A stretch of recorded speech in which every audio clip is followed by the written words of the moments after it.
as the court recognized below, consent is not the measure of constitutionality. In none of those cases was there a challenge to the scope or to the power of the legislative committee in that case to request those documents. And I think Whitewater... Thank you, counsel. Justice Thomas.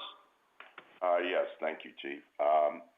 Counsel, I'm very interested. Do you think that there are any implied powers for the Congress to request or to subpoena private documents? I think that there might be limited powers in some cases for the House to subpoena private documents, although the court has been very clear in Watkins and a number of other cases that Congress lacks any power to just inquire. Would you define what you mean by that limited power?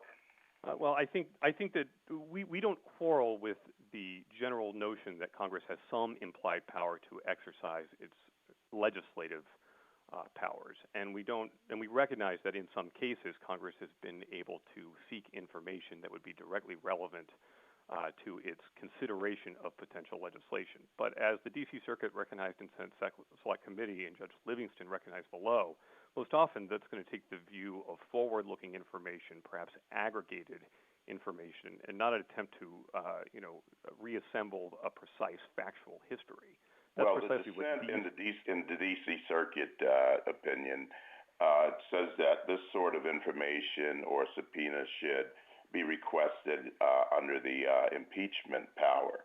What's the line between a legislative subpoena, and an impeachment-related subpoena?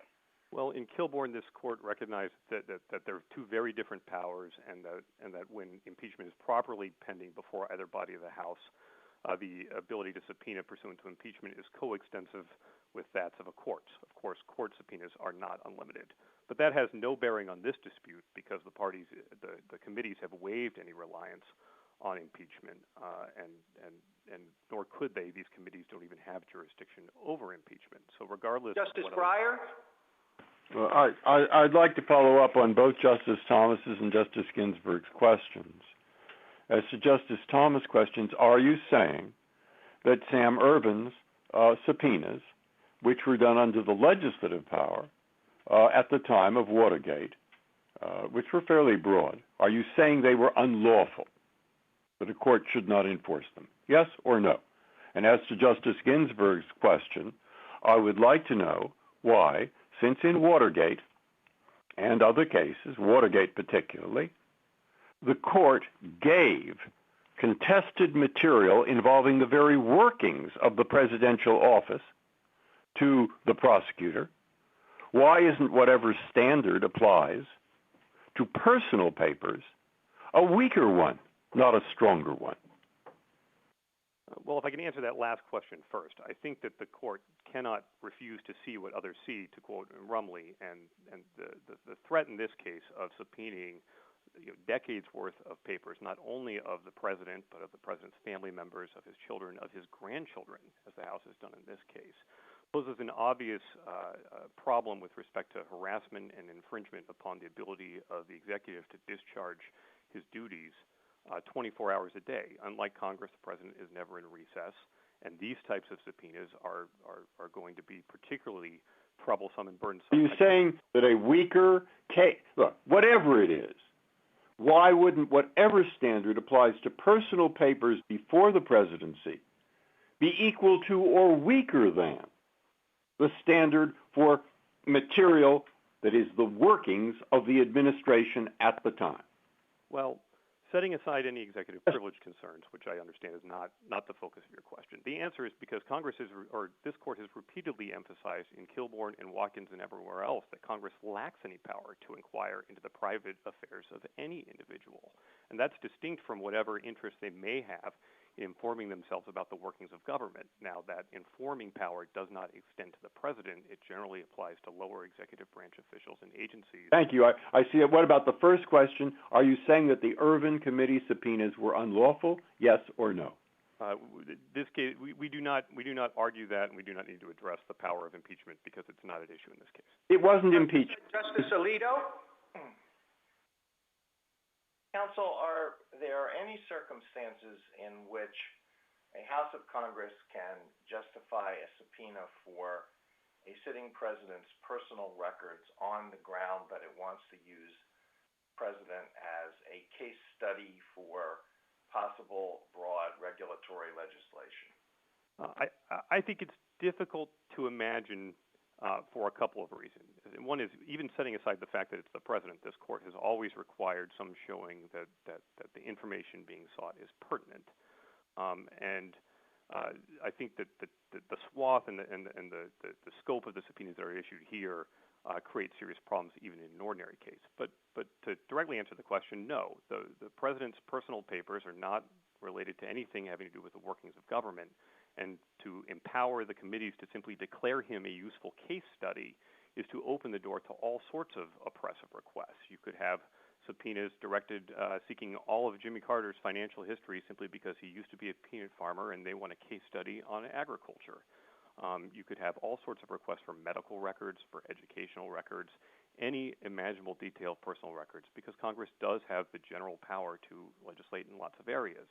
Perhaps before my time expires, I can ask you one other question. I think you said that Congress has limited power to regulate the conduct of a president. Does Congress have any power to regulate the conduct of the president, which is an office that is created by the Constitution itself and not by Congress? Yeah. The answer to that, and I think it's clear from this court's cases, is not very much, which is why it frequently applies avoidance principles to avoid even having to decide whether Congress has attempted to reach the president. Now, the one example, obviously, in recent history is the Nixon versus General Administrative Services case. But even in that case, it was a very limited right regarding presidential documents. One could imagine maybe some hypothetical where there'd be some limited personal papers that might be relevant to a question regarding custody of official documents. But of course, even in that case, what saved the constitutionality of that statute was the fact that it was not seeking the president's personal papers, and that control remained in the executive branch. Justice Sotomayor? Counsel, there is a long, long history of Congress seeking records and getting them, as Justice Ginsburg pointed out, from presidents. And in some of those cases, we have said, especially Eastland and McGrain, that a congressional subpoena is valid so long as there is a conceivable legislative purpose and the records are relevant to that purpose. I see a tremendous separation of powers problem when you're talking about placing a heightened standard or a clear statement, your various formulations of this, on an investigation that a committee is embarking upon. Now, I understand your complaint about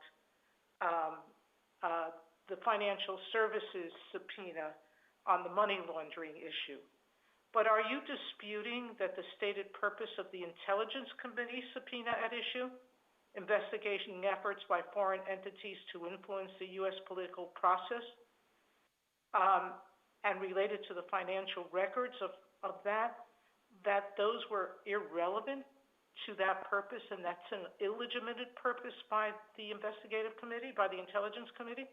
Well, taking the relevance question first, yes, even if you accepted that there was some legitimate legislation that could be had that reached the president, because what we're seeking here is presidential finances. When you look at the face of this... I'm sorry, pardon, sir. Not presidential finances. We're asking for his personal returns before he became president. Those are very different things. And we're not asking him to produce it, and some of the subpoenas that Congress, through history as far back as 1792, have asked for personal papers of the president while being president. This is before he was president. I don't understand. It is, and they're not his papers in the sense of he's not in possession of them. These are subpoenas to private entities. Okay, so there are a number of issues there. With respect to the custodian issue, this court, even going back to Eastland, has always recognized the ability of a person who stands in the president's, whose records are in the hands of a third party, to come in and challenge them. And that's certainly the case here. Well, those papers all have to do with executive privilege questions. And not in not Eastland. personal. They're not personal papers. All those cases have to do with papers that belong to the office of the president. Again, these are personal papers. Well, briefly, counsel. Yep, Eastland didn't even raise that issue. Eastland was in fact personal papers. But with respect, I guess the main point I would make is whatever presumption this court has previously applied in cases that involve separation of powers, it should not put any finger on the scale for Congress's asserted legislative power in this case. And indeed, in numerous separation of powers cases, starting with Kilbourne, the court has declined to extend any presumption that Congress had a legitimate power. That was also true below in the D.C. Circuit in Tobin, in the Senate Select Committee case, and even in the AT&T cases. Justice Kagan? Good morning, Mr. Strobridge. I think what strikes me about this case is, this isn't the first conflict between Congress and the President, as many of my colleagues have pointed out. We've never had to address this issue, and the reason is because Congress and the President have reached accommodations with each other, and sometimes one has gotten more and sometimes the other has gotten more, but there's always been this accommodation seeking. And what it seems to me you're asking us to do is to put a kind of 10-ton weight on the scales between the President and Congress, and essentially to make it impossible for Congress to perform oversight and to carry out its functions where the President is concerned. And you're quite right in what you said before, that this isn't going to be the last such case. And I wonder whether that fact isn't a good reason to reject your proposed rule. Well, no, I don't think that that's the case. And for several reasons. One, the fact that this is the first time that Congress has attempted to subpoena this scale and this scope of documents from the President, and none of the other historical cases involved a direct subpoena for the President's documents in the way that this one does, I think requires this court to draw a line. It is unfortunate that the House did not attempt to seek these documents directly from the President or engage in any negotiation, but simply ran to third-party custodians and forced the President to bring this. Among other things, that has the effect of limiting the number of defenses the President can bring. But even on the test this court has always applied in this scenario, these subpoenas fail every hallmark of a legitimate legislative investigation. And Go ahead, sorry. I would say whatever power Congress has to conduct oversight of lower branch agencies or inform itself as to the workings of government, these documents are not relevant to that, and that power does not extend to the President, who is a separate constitutionally created officer. Yeah, I mean, I think some former presidents might contest the idea that these subpoenas go further than has ever gone before, and this gets me back to what Justice Breyer has said, is that, these subpoenas are for personal records where the President is just a man. They're not for official records where the President might have executive privilege, where we have to worry about the conduct of governance and about the way the executive branch operates. And as with Justice Breyer, I guess I would like to hear your views on why that wouldn't suggest that there is a lower standard here, not a higher one. Well, because I guess because the fact that they seek personal documents doesn't mean that they're not targeting the President. And indeed, both the Oversight Committee and the House Intelligence Committee have identified the President in his role as President as one of the motivating factors for their investigation. Secondly, as this court has noted, even in Clinton v. Jones, when it rejected a broader immunity argument, there's still a need to ensure that the President is not going to face undue harassment or distraction, and there's a necessity to accommodate him. We think that that's best accommodated in this case at a minimum by applying the demonstrated need standard, in which Justice Gorsuch? Counsel, I'd like to pick up right there where you left off. You argue that there is no demonstrated need, no substantial legislative purpose. The House is before us, and I'm sure we're going to hear from them that there is a substantial legislative need. Why should we not defer to the House's views about its own legislative purposes? For several reasons, Justice Gorsuch. To begin, the subpoena power is an implied power, and this court made clear most recently in NFIB v. Sebelius that Congress cannot use its implied powers to challenge the structure of government. And a subpoena targeting the President's personal documents is a challenge to the separation of powers. In Morrison v. Olson as well, the court did not apply a presumption on either side of that dispute precisely because it was a battle between the branches. As Justice Scalia pointed out in his opinion, there's simply no need for a presumption on either side, whatever might normally apply in a case against an ordinary individual, because the president has his own powers that are created by the Constitution. And then, of course, this court, in a number of cases, as we describe, has recognized, going back to Chief Justice Marshall, that we do not proceed against the president as we do against an ordinary litigant. And so whether that was in Cheney, whether that was the limiting instruction given to the APA. Counsel, I'm sorry to interrupt you, but I guess my question was more practical than that. Why is this subpoena not supported by a substantial legislative need? Well, I guess three answers.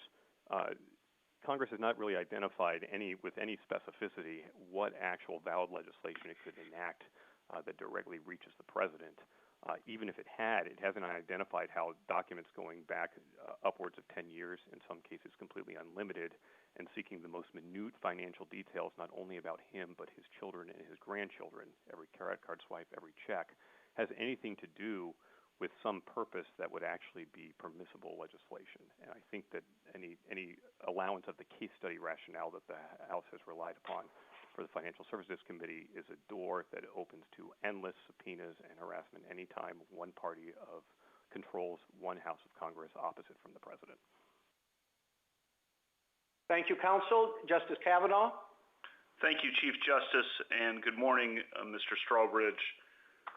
On your argument that the Nixon demonstrated specific needs standard should apply, or the demonstrably critical standard, explain for me how that would play out in practice in a case like this.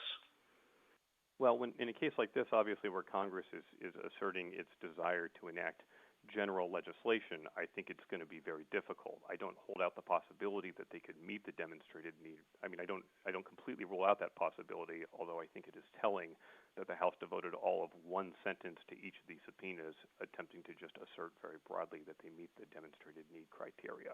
But if there was some situation in which Congress was actually, had put forth a statute for which they needed some information to decide whether to enact the statute was valid, and for some reason the president's personal papers were necessary to inform Congress, then perhaps in that case it could meet the demonstrated need statute. I can't imagine that any of these subpoenas could come close, given how far back they look and how much of a dragnet they set up. These are the kinds of subpoenas that the court in Watkins said raised specific questions about whether they're really attempting to expose alleged wrongdoing as opposed to achieve a valid legislative end. Secondly, following up on Justice Kagan's point about the future, on page 6 of your supplemental letter brief, you say that, quote, "It is likely that civil litigation over the subpoenas would have been foreclosed had the committee issued them to the president," end quote. And you say this case is different because the subpoenas were issued to a third-party custodian. And there's an implicit assumption there that I just want to make sure of, namely that absent a court order, the private custodians plan to comply with the subpoenas, even if the client directs or requests them not to comply. Is that correct? The recipients of these subpoenas have indicated that they consider it to be a dispute between the president and the House of Representatives, and absent some sort of court order regarding its validity, they feel obligated to comply. And this court in Eastland recognized that it's just not reasonable to expect in this situation the third-party custodian to risk contempt of Congress or other collateral consequences, and there needs to be a vehicle to allow for review, especially in this case where the president is suffering a personal injury. Thank you, counsel. General Wall. Mr. Chief Justice, and may it please the court, these cases are truly historic. 3 different congressional committees have targeted not the official records of the president, but his personal records, stretching back years before he was even a candidate for office. The potential to harass and undermine the president and the presidency is plain. It's not much to ask that before the House delves into the president's personal life, it explain in some meaningful way what laws it is considering and why it needs the president's documents in particular. The subpoenas here don't even come close. That creates 2 problems for the House.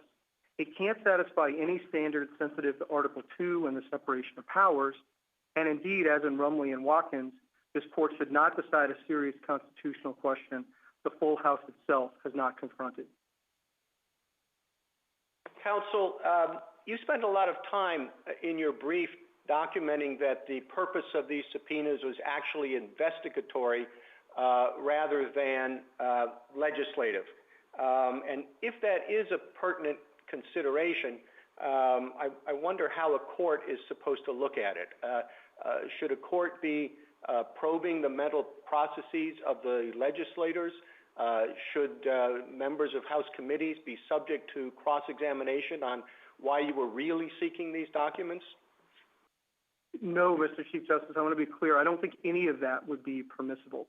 All we are saying is that you should review the subpoena on the basis of the contemporaneous objective record that is the basis for the legislative subpoenas themselves. So we have not in our brief turned to legislative statements. We haven't said that they should be able to get discovery into their mental processes or anything of the like. We have said that Chairman Cummings' memo shows the objective purpose is wrongdoing. But more important, I would just point to the mismatch between the breadth and duration of the subpoenas and their asserted purposes. I think with respect to all three, they don't match up with what the committees say they're doing if you look at the information they're seeking. Thank you, Counsel. Justice Thomas? Mr. Wall, what if, following up on the Chief Justice's question, what if it was clear from those statements that you reviewed that their intention was actually to remove the president from office rather than the sort of pretextual reason that it is for pretextual legislative reasons? I do think if you look at the statements, and we haven't urged that, but if you do, yes, I think they make clear that the subpoenas are not in aid of valid legislation. That's the only enumerated power to which Congress has pointed here. The House has not relied on impeachment, and so you would simply say the subpoenas are invalid. And to tie that into Justice Gorsuch's question earlier, I think we're not asking to go back and look at what they said or probe their mental processes. I'm just saying if you look at pages 46 and 54 of the red brief, and you look at what they actually say about their intended legislative proposals and then why they need the document, it's paper thin. They don't give you any specifics on what they're thinking about doing or any specifics on why they need the document. And that's not an accident. It's not the product of carelessness or thoughtlessness. It is because the purpose here is to expose wrongdoing, and the House has never really tried to substantiate why it needs these documents in service of its legislative powers. Thank you. Justice Ginsburg? One must investigate before legislation. The purpose of investigation is to frame the legislation. You don't have the legislation in mind. You want to explore what is the problem, what legislative change can reduce or eliminate the problem. So, for example, the Ethics in Government Act. Congress may decide that it needs to beef up that legislation. It may also decide that for financial disclosure purposes, there should be disclosure of tax returns. So those are legislative purposes. Investigate to see if you need legislation of that sort. And then to impugn Congress's motive. I mean, even the policeman on the beat, if he stops a car and gives the reason that the car went through a stop sign, we don't allow an investigation into what the subjective motive really was. So here you're distrusting Congress more than the cop on the beat. Justice Ginsburg, I absolutely agree that Congress can investigate in service of what legislation might be needed. Our submission is much more modest, that when that inquiry involves the president, that you need a somewhat higher standard with respect to purpose because the room for regulating the president is so much narrower than it is with respect to private parties. And on the need side, because of the dangers of harassing and distracting and undermining the president, and that's a common theme that runs through the court cases, that the president get some measure of heightened protection because you can't proceed against the president as against an ordinary litigant. And all I'm saying is that Congress hasn't met that standard here. How did that work out in the Paula Jones? Justice Breyer? Following this up, assume, as I do, that for reasons set out in an opinion by Judge Griffiths, that we're not very good courts at deciding disputes between two powerful political branches. So it should be rare. But if it is in front of us, why not apply the standard that is ordinarily applied to every human being in the United States in respect to, for example, grand jury subpoenas? Any human being in the United States, when he gets a subpoena, can go to a judge and say, Judge, this is overly burdensome. And then he has a chance to show it. And here, if it's the president, the court's already written in Paula Jones 2 or 3 paragraphs of the kinds of things that a president has that are special need not to take his time, etc. But would you object to a decision of this court that says apply that, taking into account the special needs of the presidency, just like other human beings sometimes have special needs? They might be an emergency medical worker, etc. I would, Justice Breyer, on 2 grounds. First, the court and the D.C. Circuit have rejected the analogy to grand jury subpoenas served by prosecutors. These are legislative subpoenas, not subpoenas issued by the executive branch for entirely different interests, and they trigger different concerns. These subpoenas need to be in aid of valid legislation, not as a prosecutor's subpoena to probe wrongdoing. And the second is, to take both your question and I think what Justice Ginsburg was going to get at, we do think the analogy to Clinton v. Jones is actually helpful. The court there rejected an absolute immunity, but said the president was entitled to some special protections. And we're here saying the court should take exactly the same approach. We're not saying the House has no power to get at the records of a sitting president. We're saying that it needs to satisfy a heightened standard, because if it doesn't, these requests will become routine, and that weapon in the standing arsenal of the houses of Congress will, I think, be routinely deployed in a way that harms both the separation of powers and that undermines the presidency. Justice Alito? Could you apply the standard that you think is appropriate to the subpoena from the House Intelligence Committee? Sure, Justice Alito. So there, the Intelligence Committee says that it's investigating foreign influence in recent elections, but the subpoena goes back to 2010. It doesn't link in any way to foreign transactions, and it targets only the president.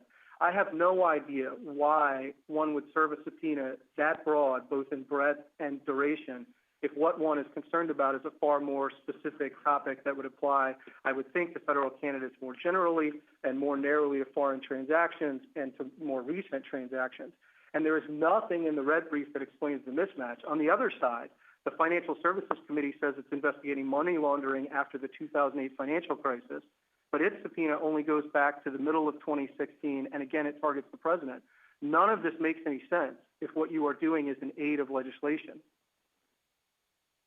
Justice Ginsburg referred to legislation concerning disclosure requirements that would apply to the president, and there's also mention of conflict of interest legislation that might apply to the president. Does Congress have the power to regulate the president in these ways? I think it's very unlikely on the conflict of interest side, Justice Alito, that even the D.C. Circuit did not rely on that because of the serious constitutional questions it would pose if you disabled the executive from managing some part of the executive branch. I think the financial disclosures are the hardest, and I guess what I would say is if the House in its brief had explained with any specificity what it might want to do to the Ethics in Government Act and why then it needs the president's documents, we could have that debate. I think the room is probably narrow, but the United States is not saying there's no room. But we don't even get there because all they say is we might want to amend the EGA, CEG HR1, which was a bill the House passed before it even issued these subpoenas.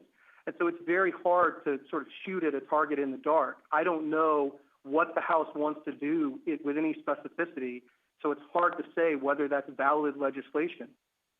Justice Sotomayor? Mr. Wall, that's the issue, isn't it? Which is, until Congress investigates, A, it doesn't have a chance to determine what might be valid, and B, we don't have a chance then to look at an actual law and say it may or may not be valid. You're asking a court, in the guise of a heightened review standard, to speculate as to legislation that's not in effect yet. But I want to go back to the subpoenas at issue and their breadth. You note that the Intelligence Committee goes back 10 years, but I think it's fairly common knowledge that Mr. Trump, before he was president, was thinking about running for president for a very long period of time. Why is it that Congress can't believe that looking at long-standing relationships and how those relationships changed or didn't change is important to knowing what undue influence might be occurring? Justice Sotomayor, if it wants to do that, our submission is just a fairly modest one. It needs to do more than wave its hands about general purposes and say that the president would be a useful case study for prospective and generally applicable laws. Again, I'm not denying. Mr. Wall, in what other setting does any investigative body have to do more than what was done here? I would point to the prosecutor in Nixon. For private records. Well, this particular question hasn't come up to the court before in a constitutional context. But in Nixon, of course, the prosecutor had to show demonstrated specific need. In the Senate Select Committee case, the Congressional Committee had to show... Please, I don't want you to go to executive privilege cases. I want you to go to papers that indisputably have nothing to do with Mr. Trump while he was a private person. They're not asking for these records post being president. They're asking for these records pre-being president. I think that makes the problem worse, not better, Justice Sotomayor. They're targeting the personal life of the president before he was a candidate for office. That raises, granted, somewhat different, but deeply troubling and equally problematic constitutional concerns that you will harass on. Justice Kagan?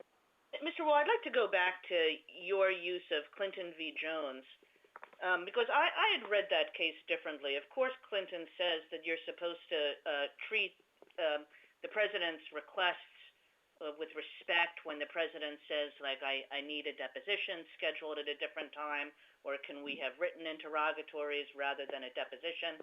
But the fundamental claim of presidential immunity or even presidential difference was rejected in that case. And I suppose what I'd like to know about your argument, I read your brief and I read the president's own brief, and no place do you make a case as to why these particular subpoenas place a particular burden on the president such that he will be prevented from carrying out his constitutional responsibilities.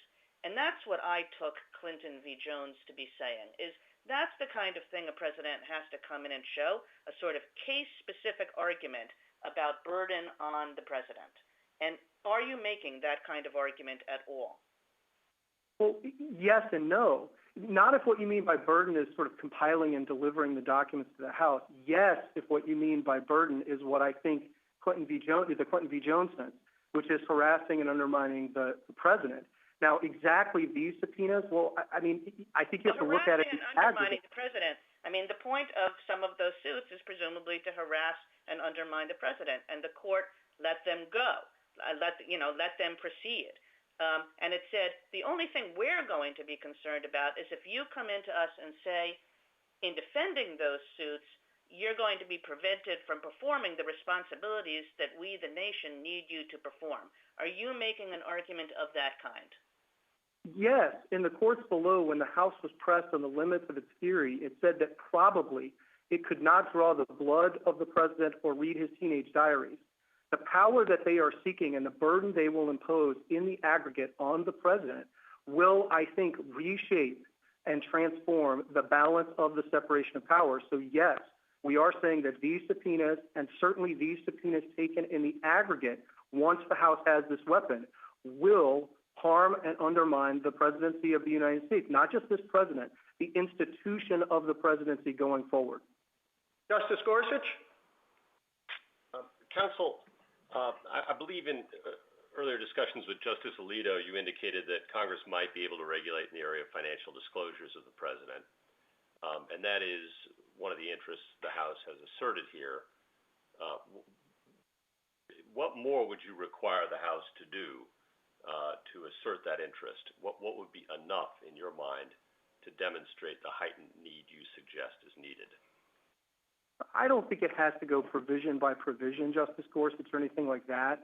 But I do think it's got to describe the possible legislation with enough specificity to enable meaningful judicial review. So we know the president's required to disclose certain things from the Ethics in Government Act.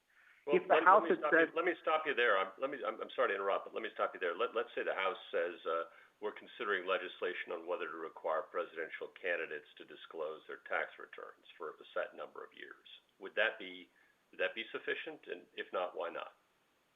I think that might be, and then you'd have to look at what they were going after from the various campaigns. It wouldn't get you anywhere near these subpoenas or targeting the president, of course. But at least in your hypothetical, they'd be identifying with some detail, some specificity, what they were thinking about doing, and then then it would tee up what I think is the hard constitutional question of what's the space for Congress in regulating a constitutionally created officer like the president with respect to disclosures. And that's frankly a hard question. That's the hardest of all the possible legislation they've pointed to.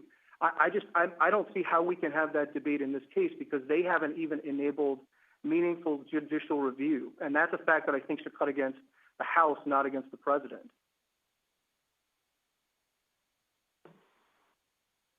Justice Kavanaugh?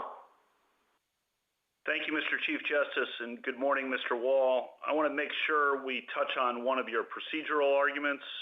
You say that the full House needs to authorize the subpoenas. The other side, the House, argues that Resolution 507 did so. What's your response to that? The response, Justice Kavanaugh, is that 507, if you look at its terms, it's both a rubber stamp and a blank check. It purports to authorize anything and everything that ever has been done or will be done by the committees. It falls short then even of the fairly meager resolutions in Rumley and Watkins, which at least described general purposes, general legislative topics. This gets back to my colloquy with Justice Gorsuch. And here we're talking about the president. So I know that 3 committee chairmen understood what they were doing. I don't think 218 members of the House have understood that they understand the gravity of the constitutional question they're teeing up. And so the court often requires a clear statement from Congress when the separation of powers is at issue. We'd say the same thing here. That's the cleanest and narrowest way to dispose of this case. Second question, history and practice matter quite a bit in separation of powers cases, as you know. Justice Ginsburg earlier cited precedent from Watergate and Whitewater, as did Justice Breyer. Can you respond, and those dealt with legislative subpoenas, can you respond to those points about those precedents? Yeah, so for the first 200 years of the Republic, there's nothing like this.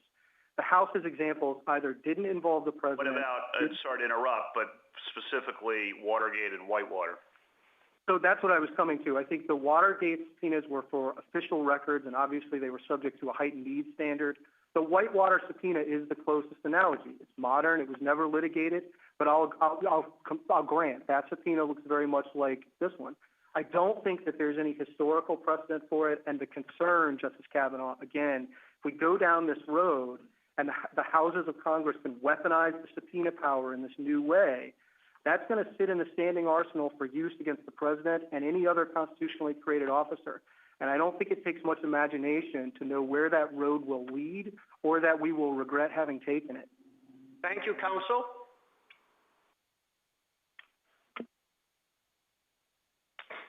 Mr. Letter? Yes. Mr. Chief Justice, and may it please the Court, I would like to jump right in and address some of the very key points that have been made by my friends here. Mr. Wall, my very good friend, Mr. Wall, said that the legislation here doesn't match up. Mr. Wall referred the court to the wrong pages of our brief. If you look at pages 17 through 36, you see that we discussed in great detail the purposes of the investigations and the subpoenas, and indeed the D.C. Circuit said that, in telling terms, the House has put legislation where its mouth is. We have specifically provided bills. Mr. Wall said that the full House did not confront the subpoenas. Page 241 of the appendix, I refer you to, where the House specifically referred to these very subpoenas, these specific ones. And I don't think Mr. Wall really meant to say that the members, 218 members of the House, did not know what they were doing when they passed that. That obviously is not a valid argument to be made.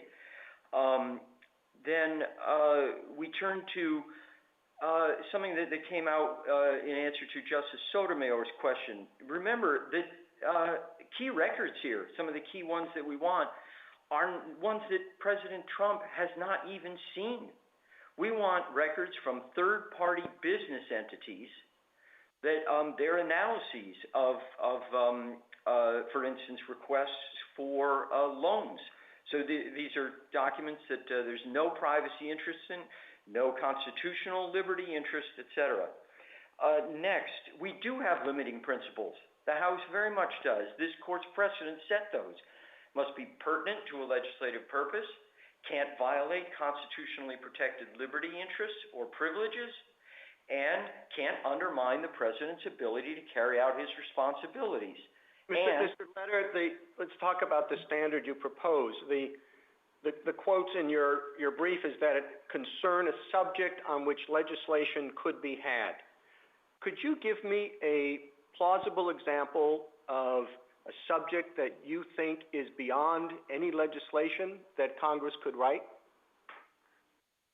Your Honor, I think the best I can do is refer you to the court's decision in Kilbourne, where the court there said that Congress didn't seem to put forward any possible legislation there. It had to do with bankruptcy proceedings that Congress was looking into. Well, do you think bankruptcy proceedings is a subject on which legislation could not be had? Obviously bankruptcy could be, but in the Kilbourne case, this court thought that no such reason had been put forward. But no, Congress's legislative authority is extremely broad, especially because of its appropriations. Well, that's what I'm suggesting, that your test is really not much of a test. It's not a limitation. And it doesn't seem in any way to take account of the fact that we're talking about a coordinate branch of government, the executive branch. Do you have any alternative to that limitless test that would take account of the fact that you're dealing with a coordinate branch of government? Yes, I do, Your Honor. And by the way, the test that I'm referring you to was the test that this court had set about pertinent to a legislative purpose. But, Your Honor, it's what this court said in Nixon versus GSA and a number of other cases. Congress, there would be a limit if Congress is interfering with the president's ability to carry out his Article II functions. No such claim has been made here, nor obviously can it be made. Justice Thomas? Yes, thank you, Chief Justice. Mr. Letter, I'd like you to discuss how the power, the legislative subpoena power, is implied, or how we arrive at that power. Because I think that's part of why we're wandering around in the wilderness trying to determine what standards we are to use. Your Honor, this court has explained in quite a few cases, I think Watkins, Barenblatt, others, that the Congress's legislative power, investigative power, which stems from the British Parliament's power, is an obvious and integral part of legislation. We obviously can't have Congress passing legislation in ignorance. And this court has said, for instance, most recently in Franchise Tax Board, that just because a power is something to be implied doesn't mean that it's not important. For instance, this court's power of judicial review, that's nowhere mentioned in the Constitution. So the power to investigate another example of a power that a legislative power that is implied.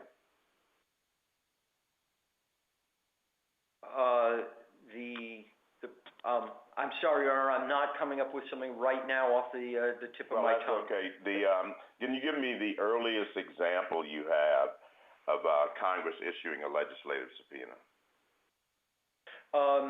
The Congress investigated the St. Clair expedition. It didn't actually issue a subpoena in that case, but it's equivalent of the time. And President Washington consulted with his closest advisors and decided to provide Congress with every single thing that it requested. So that was just several years into What's the first example of Congress issuing a legislative subpoena to a private party for private documents?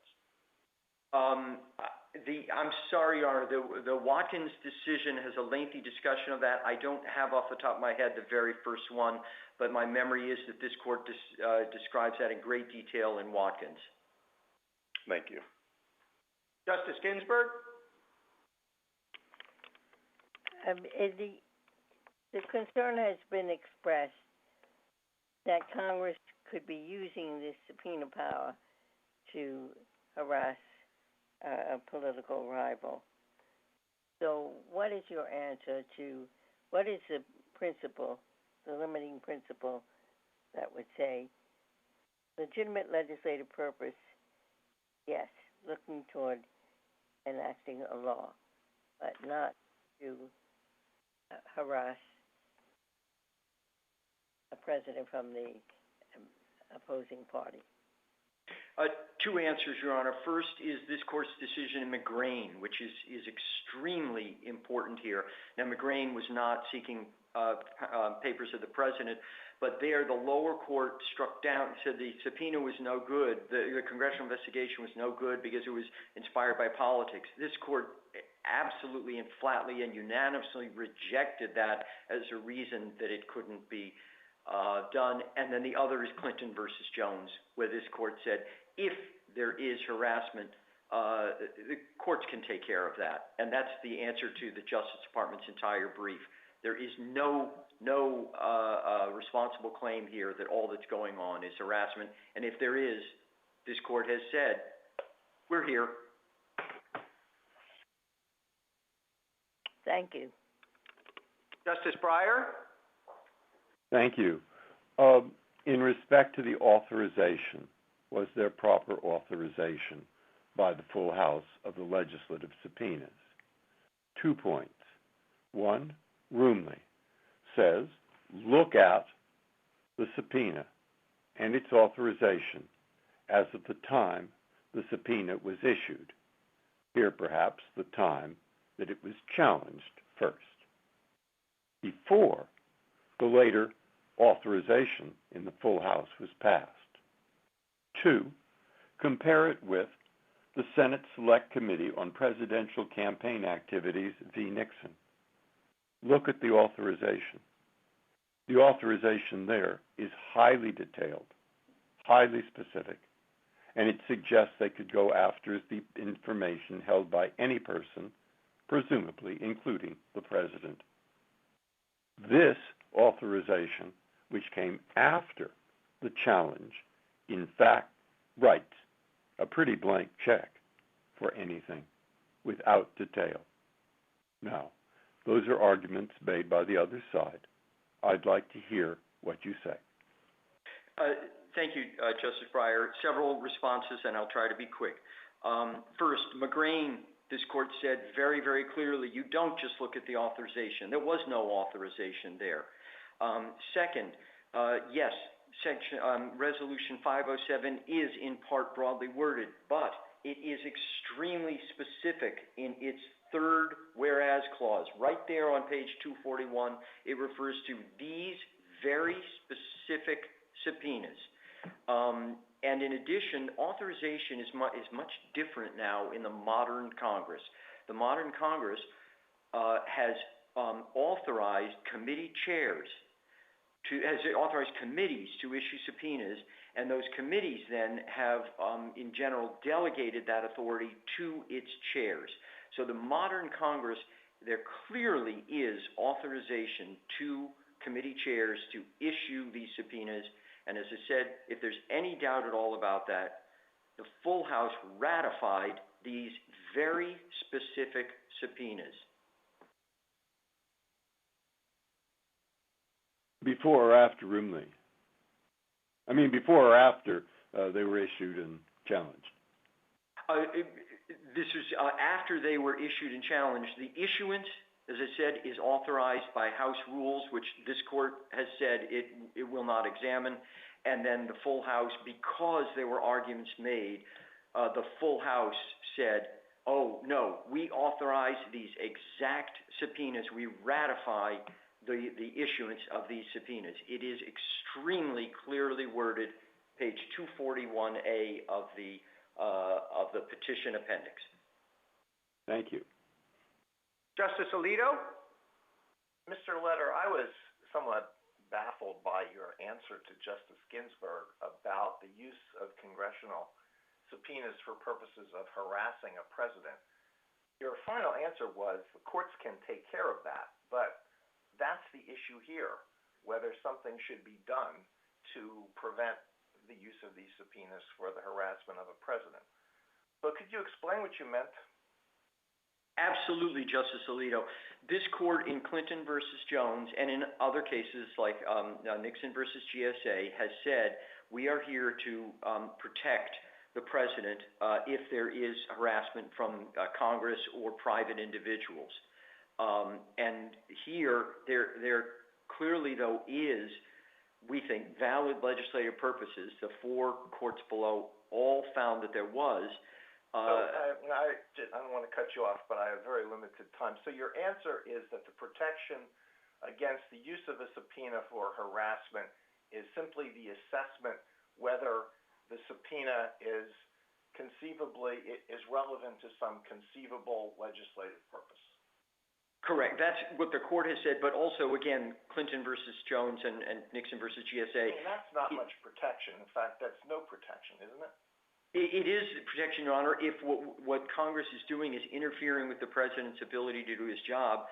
These subpoenas are to private parties. The president does not need to do anything. When you talk about interfering with the president's ability to do his job, do you mean this is going to take up too much of his time?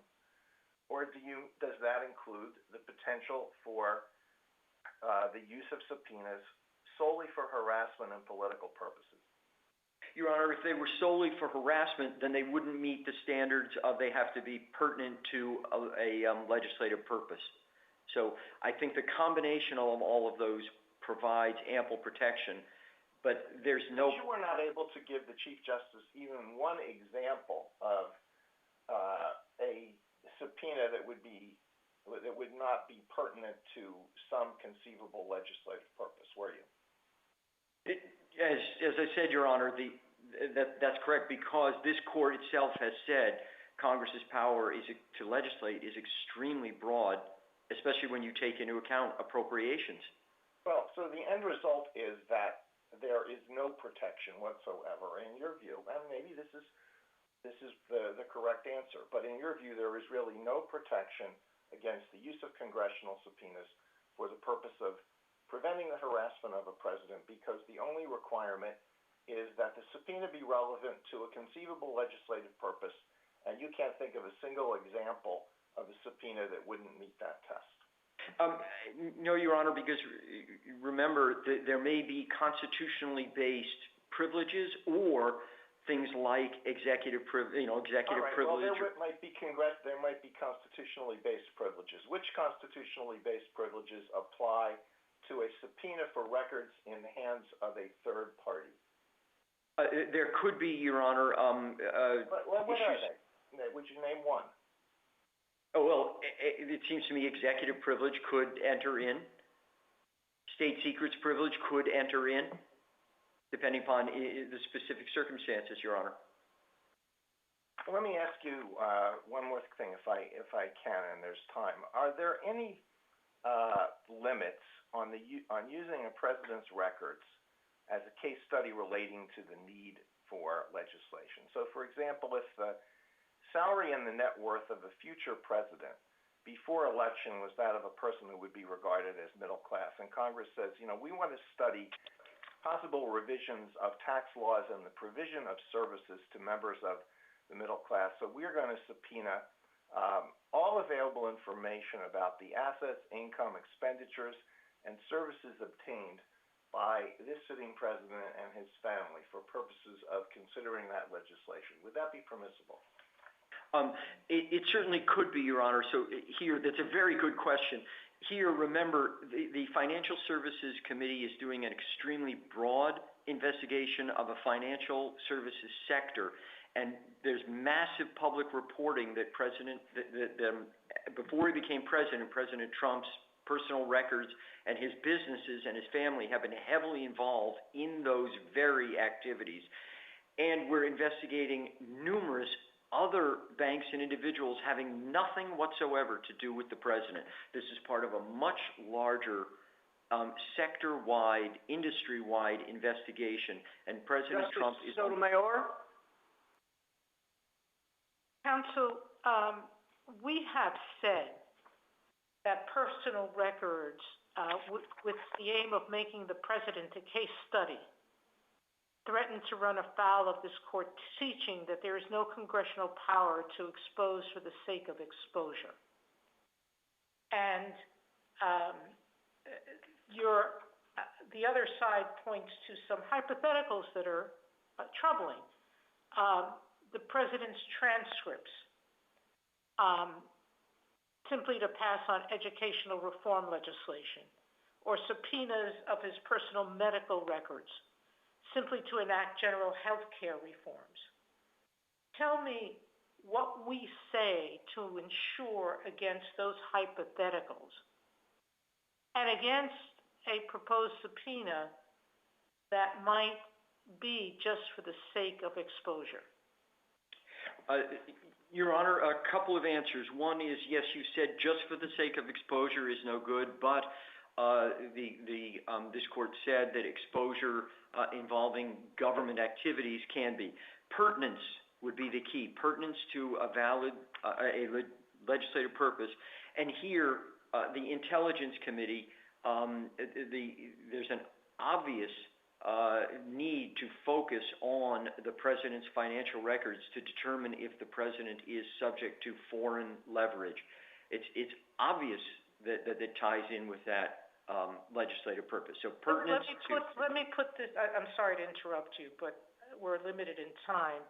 On that issue of what laws are possible, I can see the argument on conflicts of law, but aren't there already a lot of disclosure laws in place? How could this investigation help improve those or change those? I assume what Your Honor is referring to is disclosure laws by the president, and so we would have to look to see what the Oversight Committee was looking at. Do we need better laws about conflicts of interest? Do we need better laws about, for example, a president dealing in contracts with government agencies? The Congress could limit government agencies' ability to enter into or keep contracts with elected public officials. In addition, Congress maybe would want to provide for more exposure of assets and conflicts of interest. One last question. Was the breadth of these subpoenas litigated below? Yes, Your Honor. Yes, Your Honor. Those exact claims were made, and they are discussed in great detail by the Second Circuit and the D.C. Circuit. So those were fully litigated below. Justice Kagan? Good morning, Mr. Letter. In talking to the Chief Justice about the limits on congressional power, you said, and tell me if I'm quoting you correctly, you said that a subpoena couldn't impair the president in carrying out his constitutional functions. Is that right? Your Honor, there would have to be a balance there.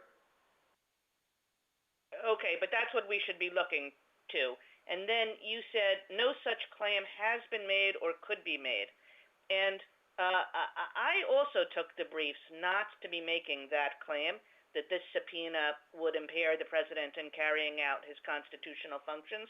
But Mr. Wall told me that he was kind of making such a claim because he thought that this subpoena would undermine the president in his job. And I guess I would like you to comment on that. Your Honor, it's fascinating because I wrote a note specifically on that. That argument was not made in the Justice Department's brief, to my knowledge, anywhere. My friend Mr. Wall mentioned it here, but there's no way that this could interfere with the president because he doesn't have to do anything. This is a subpoena to two banks and an accounting firm. And as I said before, in fact, some of the key documents we want, the president probably has never even seen or doesn't even know that they exist. We want to know banks' analyses of his request for a loan, internal bank analyses. But yes, Your Honor, that argument was not made in the briefs.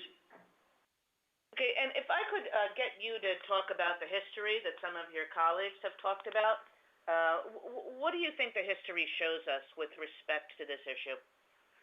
Your Honor, very briefly, what it shows is ties in with a key principle of law that this court has said of constitutional interpretation.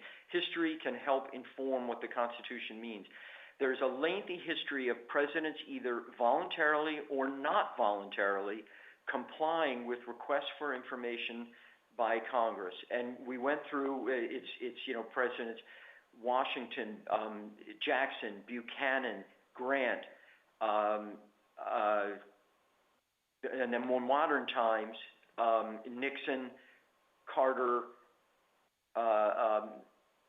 Reagan, and Clinton, all complying with in various ways, either voluntarily or not.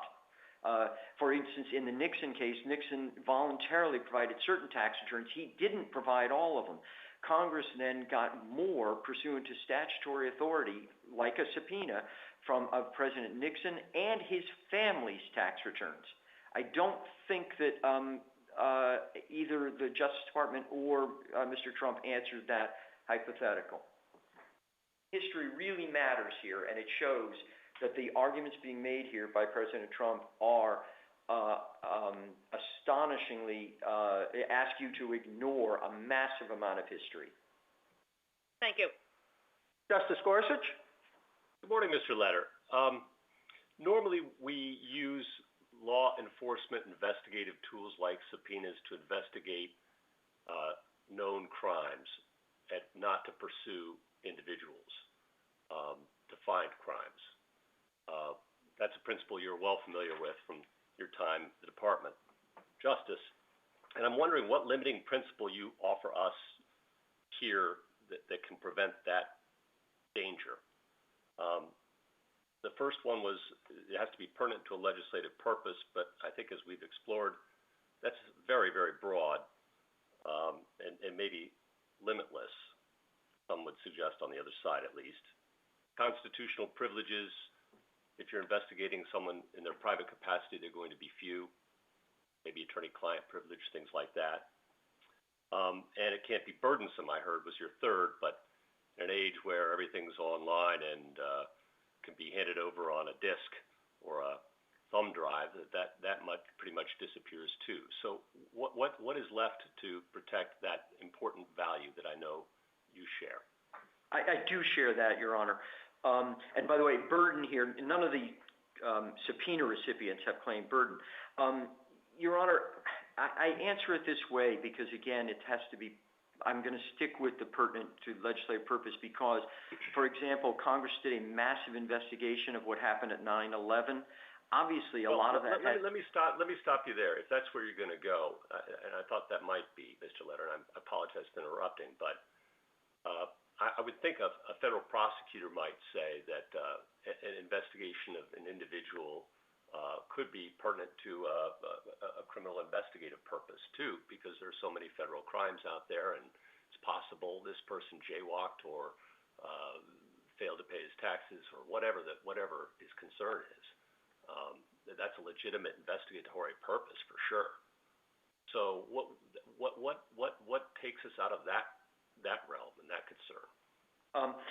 Your Honor, I think this will largely depend on the courts. The only thing I can suggest that takes it out of that concern is, as we know, Congress can't prosecute, but as we know, it clearly can look into criminal activity in order to figure out whether the criminal laws should be changed. The most obvious example would be this court's decision just a little while ago overturning a key criminal conviction involving white-collar crime.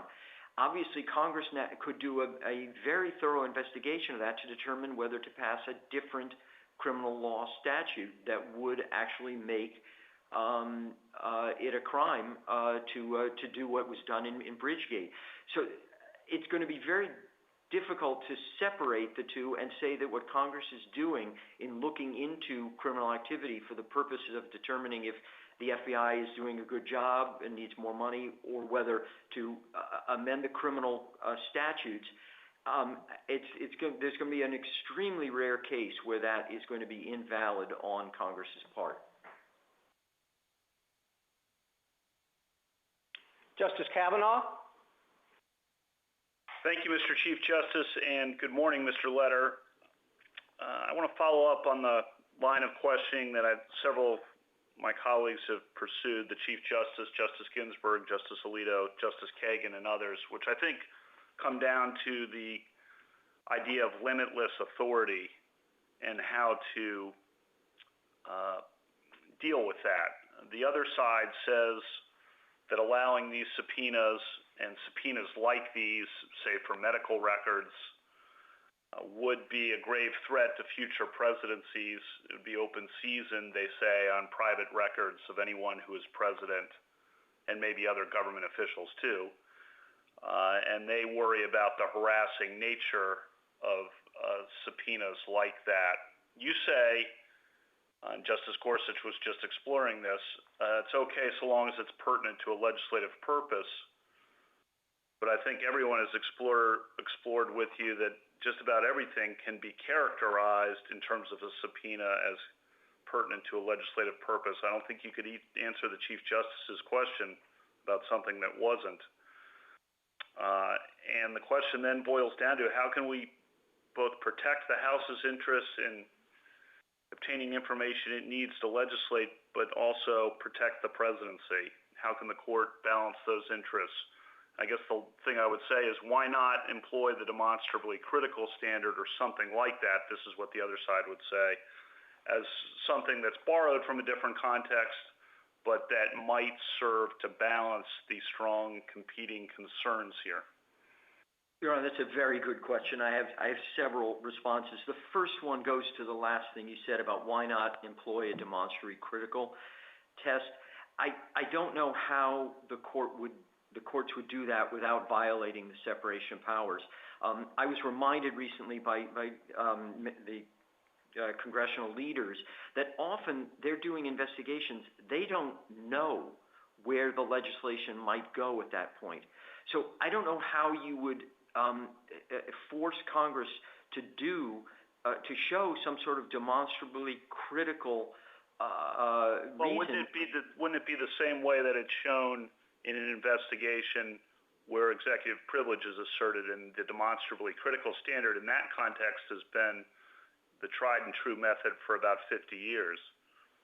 Because then, Your Honor, you could demand that the executive branch show that its reason for seeking something outweighs the executive privilege claim. But here, and remember, we're not dealing with executive privilege at all. These are financial business records.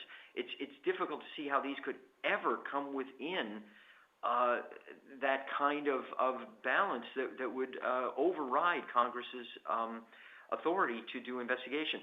The one other thing I can suggest, obviously, is this court has suggested, I believe, is the voters, but also Nixon versus Fitzgerald, where this court said that the president has absolute immunity from certain kinds of claims. The court said specifically that one of the reasons that's okay is because we have congressional oversight of the president. This court specifically used that to justify absolute immunity for the president in other areas. And last is Clinton versus Jones. This court... Can I interrupt right there? What about medical records? Your Honor, medical records of the president would, I think, almost always be not pertinent to valid legislative purpose. On the other hand, why not? Look at the 25th Amendment. They certainly would be pertinent. Why wouldn't they be pertinent to, say, ethics legislation, healthcare legislation, or the like, in your view? Your Honor, I'm having difficulty thinking of a hypothetical where if Congress is examining and deciding on amendments to the Affordable Care Act, how the president's personal medical records would be relevant to that. As I say, the most important public health statute many decades, I don't think would be affected by that at all. So I'm sure we can come up with some odd hypotheticals where presidential health would clearly be relevant, maybe changing the statutes that involve the succession of when a president becomes incapacitated, something like that, I suppose. But in general, Congress, there would be no valid reason for Congress to be asking for the president's personal medical records that I can think of. Thank you, Counsel. Mr. Leder, I know you will be delighted to learn that we have time for additional questioning. So I think I'll begin with myself, and then we'll go through in order and just see how far we get.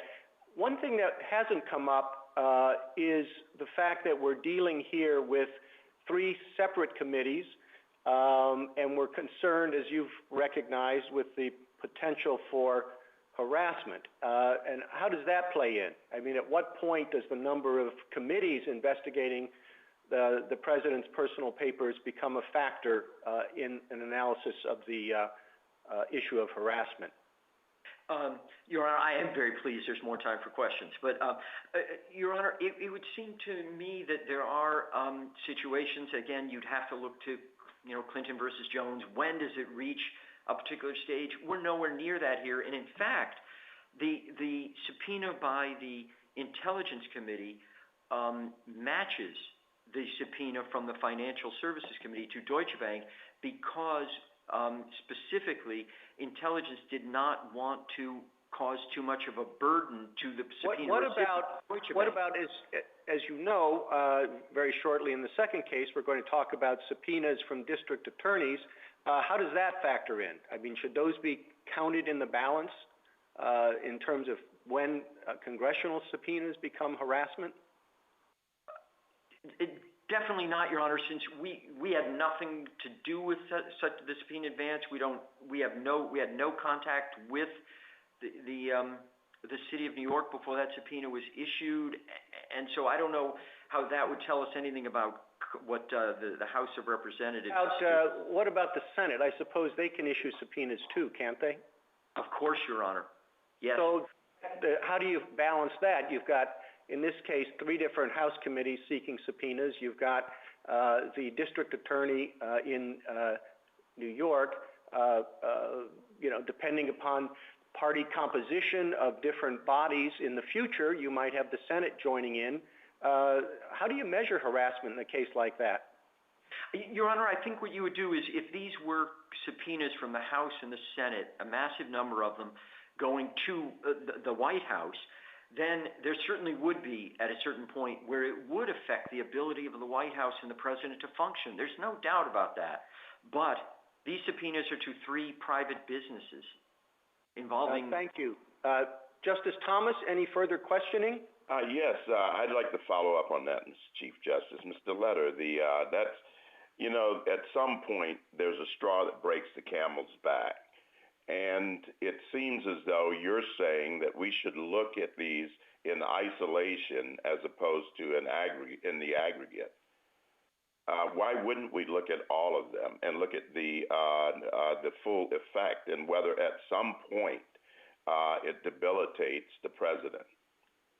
I'm sorry. I must have misspoken. I meant to answer the Chief Justice's question by saying, yes, if there are a massive number of subpoenas from the House and the Senate to the White House, and the White House can come in and say, look, we can't do anything. All we're doing is answering subpoenas all day long. This is impacting the ability of the president to do his job. Why would it be limited to the House and the Senate? I mean, it could be every grand jury. It could be every prosecutor. The concern that we had in the Clinton case is at some point it gets out of control. One could be manageable, but 100 could be impossible.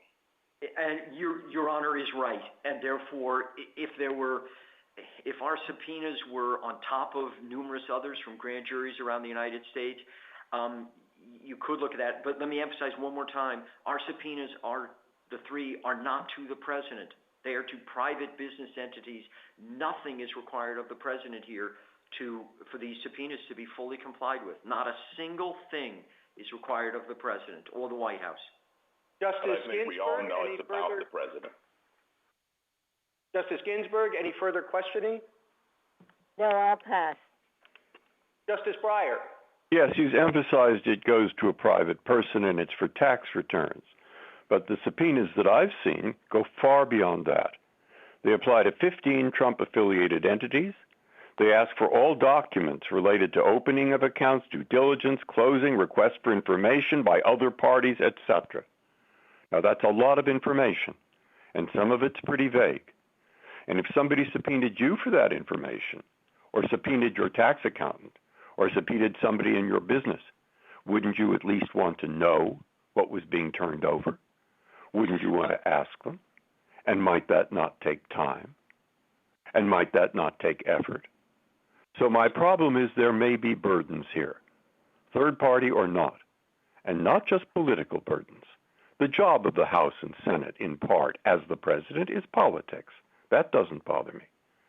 But the Clinton v. Jones information does bother me.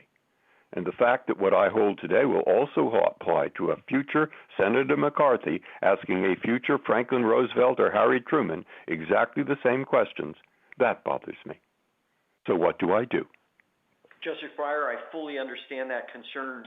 None of the subpoena recipients have complained about burden. The reason these subpoenas go back a ways is because, as you know... I'm sorry to interrupt you. I'm not talking about their burden. I'm talking about the president's burden in having to monitor, decide if there are privileges, figure out what his answers are to all those documents you are requesting, which go, in my opinion, way, way, way beyond just tax returns. Two answers, Your Honor. Yes, we're going far beyond tax returns, but no privilege claim has been made in this case. No party, nobody has raised a privilege claim. Second is we're investigating, for instance, among other things, money laundering. Money laundering requires looking at a whole range of financial activity. What we're doing here is exactly the kind of thing that Senate and House staff do when they're looking at financial sector and what kinds of reforms should be made to the banking industry. But let me say one more time, there has been no claim of privilege here. There has been no claim that there is a burden. No claim whatsoever. So those may be relevant in different cases, but certainly not this one. Justice Alito? If one House of Congress were to subpoena personal records in the hands of a third party regarding a member of the other House, let's say someone in a leadership position in the other House, do you think that the doctrine of separation of powers would impose any limitation on that subpoena? Very interesting question. Your Honor, the first thing that comes to mind, though, is wouldn't that violate the speech or debate clause?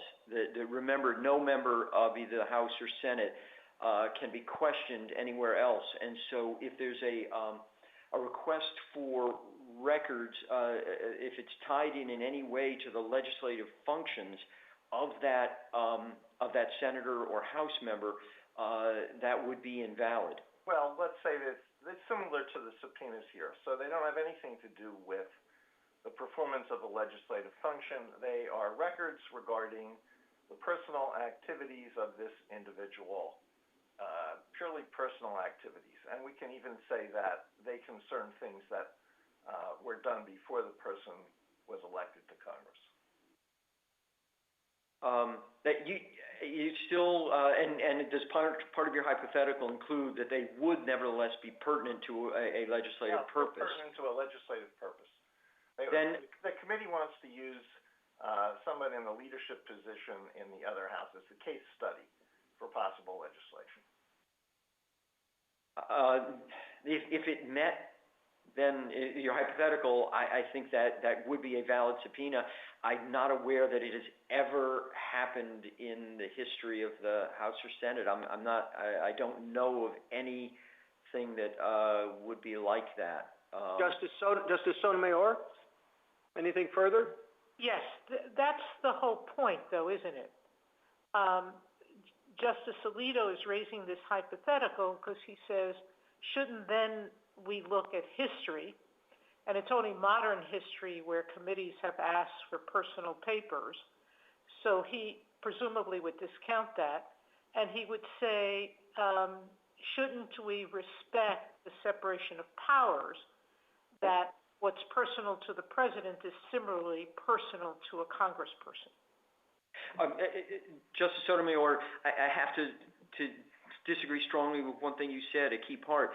No, the history, we have history of Congress seeking personal papers of Jackson, Buchanan, Grant, et cetera. No, there's been lots of seeking of personal papers by Congress for many, many decades. This is not just a modern practice at all.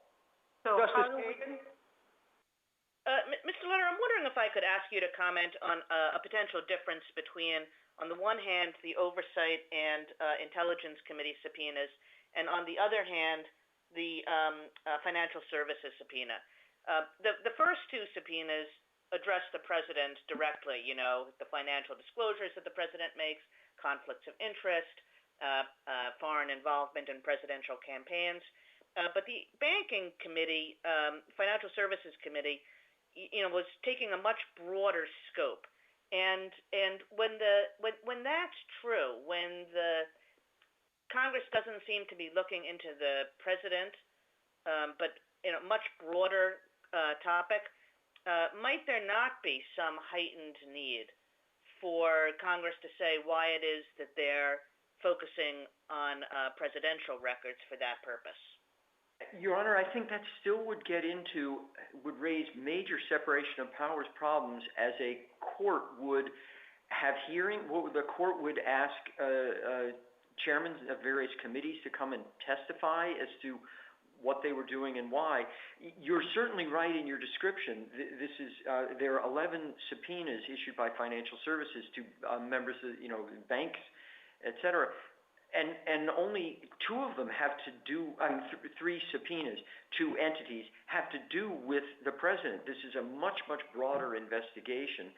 And last is, there's massive public reporting about the subjects of these subpoenas and their banking practices. And Deutsche Bank and Capital One have both been sanctioned millions of dollars by banking regulators for failing to properly comply with money laundering laws. Justice Gorsuch, anything further?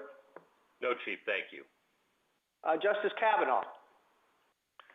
Yes, thank you, Chief Justice. And Mr. Letter, I want to follow up on Justice Alito's question. And this really goes to the fact, I think, that there's concern about what the limiting principle is here. I think pertinent to a legislative purpose is almost no limiting principle at all. At least I think that's what some of the questions have explored. And his hypothetical about a committee would start subpoenaing members of Congress of the other house or of the other party. And you said, well, that hasn't happened. But isn't the whole point that once you start down this road and this court articulates too low a standard, that something like that will start happening? That's the concern that I heard identified or that I took away from that hypothetical. So I want to give you a chance to respond to that hypothetical of why it wouldn't spiral.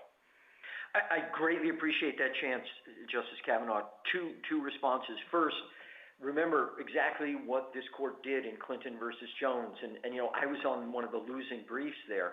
But this court said, we're going to let this happen because, the courts will monitor the situation, and if there are abuses, the courts are still here.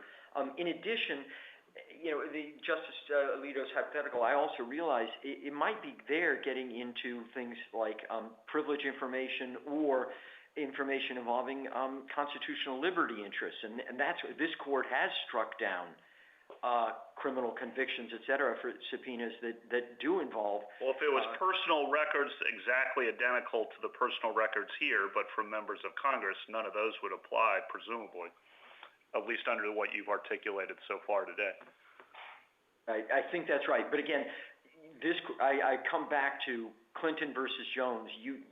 This court issued a very clear decision saying we're going to allow this one, but obviously the courts are going to monitor this. So if, contrary to what has happened in the past, over our lengthy history, if there are situations when the president's ability to do his job is being undermined, thank goodness the courts still exist and they are there to take care of it.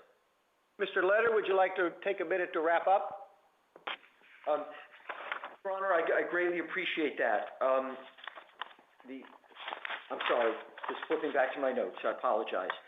As I was saying before, remember that some of the key records here are ones that the president has never seen and never had anything to do with, and we asked the court to focus on the specific subpoenas in this case because we're not dealing with what ifs here. We're not dealing with situations where a lot of the Justice Department argument focuses on. As I said before, fortunately, this court exists to fix those kinds of situations should they arise. Thank you, Mr. Leder. Mr. Strawbridge, you have 2 minutes for rebuttal. Thank you, Mr. Chief Justice. My friend from the other side struggled with every hypothetical that he was given about his ability to set some sort of limiting principle or some category of information or documents about the president that would not be obtainable under his theory. And I think that's very telling because there are no limits to their theories. And in particular, let's just consider the example that was given regarding medical records. There's no reason under his theory why the president and his family and his grandchildren could not be declared useful case studies, and therefore Congress would send out a subpoena for their medical records. For that matter, the president eats and drinks like everybody else, and Congress naturally has the ability to regulate food safety. But that does not mean that Congress can subpoena medical records or even the president's DNA. My friend refused to even rule out that hypothetical categorically below, and I think it's telling that he can't provide any meaningful limit today. And I think that's consonant with the fact that they failed to consider what their actual legislative need is. This is an implied power in aid of legislation. It's not a free-ranging warrant to investigate wrongdoing going back 10 years. He cites to a laundry list of legislative proposals, almost all of which were passed before these subpoenas even issued, and at no point in the argument section of their brief or today does he try to tie any particular legislative proposal specifically to the president, the finances, let alone the vast swath of documents that they seek here. This is not an attempt to preserve the separation of powers. It's an attempt to eviscerate that. On that point, I wanted to note, in response to Justice Breyer's question, which I may have misunderstood, the Senate Watergate Committee, in fact, did serve congressional subpoenas under the legislative power, and applying the heightened need standard, the D.C. Circuit invalidated it, just as this court invalidated the attempt to hold in contempt somebody in Kilbourne when it violated the separation of powers, just as the lower courts, every time separation of powers has squarely been presented, has invalidated it. These subpoenas are overreaching. They are an obvious distraction. They are going to multiply if this court accepts the path that the House is attempting to lay. The decisions below should be reversed. Thank you. Thank you, counsel. The case is submitted.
We'll hear argument next in case 19-635, Donald Trump versus Cyrus Vance. Mr. Sekulow? Thank you, Mr. Chief Justice, and may it please the Court. No county district attorney in our nation's history has issued criminal process against the sitting President of the United States, and for good reason. The Constitution does not allow it. Temporary presidential immunity is constitutionally required by Article 2, and accordingly, the Supremacy Clause defeats any authority the DA has under state law adds to the President. The Second Circuit is wrong and should be reversed. If not reversed, the decision weaponizes 2,300 local DAs. An overwhelming number of them are elected to office and are thereby accountable to their local constituencies. The decision would allow any DA to harass, distract, and interfere with the sitting president. It subjects the president to local prejudice that can influence prosecutorial decisions and to state grand juries who can then be utilized to issue compulsory criminal process in the form of subpoenas targeting the president. This is not mere speculation. It is precisely what has taken place in this case and with the subpoena we challenge. In the argument just concluded, we asserted that the subpoenas did not serve a legitimate legislative purpose, and they were burdensome. Yet the DA copied almost verbatim the House Oversight Committee subpoena with an additional 13 words which seek the president's tax returns. How revealing. The exact same language utilized by two congressional committees would subsequently be copied by the New York County District Attorney, covering the exact same documents and sent to the exact same recipients, yet purportedly for two completely different reasons. Under Article 2, or the heightened scrutiny standard under Nixon, the subpoena we challenge today cannot survive. As the Second Circuit concluded and the DA represents, the president's being investigated for potential criminal violations in a state grand jury proceeding with a local DA issuing coercive criminal process against the president. This he cannot do. Thank you, Mr. Chief Justice. Counsel, for all that, you don't argue that the grand jury cannot investigate the president, do you? We did not seek to have an injunction, as was the case involving Vice President Agnew, in enjoining the grand jury. We have targeted the utilization of the temporary immunity here to the subpoena. That's correct. Well, in other words, it's okay for the grand jury to investigate, except it can't use the traditional and most effective device that grand juries have typically used, which is the subpoena. It can't use a subpoena targeting the president. And under his Article 2 responsibilities and the Supremacy Clause, that is our view would be inappropriate and unconstitutional. So we have not challenged the investigation. I don't understand. Your theory in terms of distraction and all that would seem to go much farther than resisting the subpoena. I don't know why you don't resist the investigation in its entirety, or why your theory wouldn't lead to that. Well, our position is that criminal process against the president, and that's what we're talking about, that's what's before the court. Criminal process targeting the president is a violation of the Constitution. We did not seek to enforce an injunction or seek an injunction against the grand jury investigating the situation with the president. You focus on the distraction to the president, but yes. I don't know why in Clinton versus Jones we were not persuaded that the distraction in that case meant that discovery could not proceed. And there are different things that distract different people, but I would have thought the discovery in a case like Clinton versus Jones, even though civil, would be distracting, as you argue the grand jury proceedings are here. Well, Clinton versus Jones, of course, was in federal court. This is in state court. Clinton versus Jones was a civil case.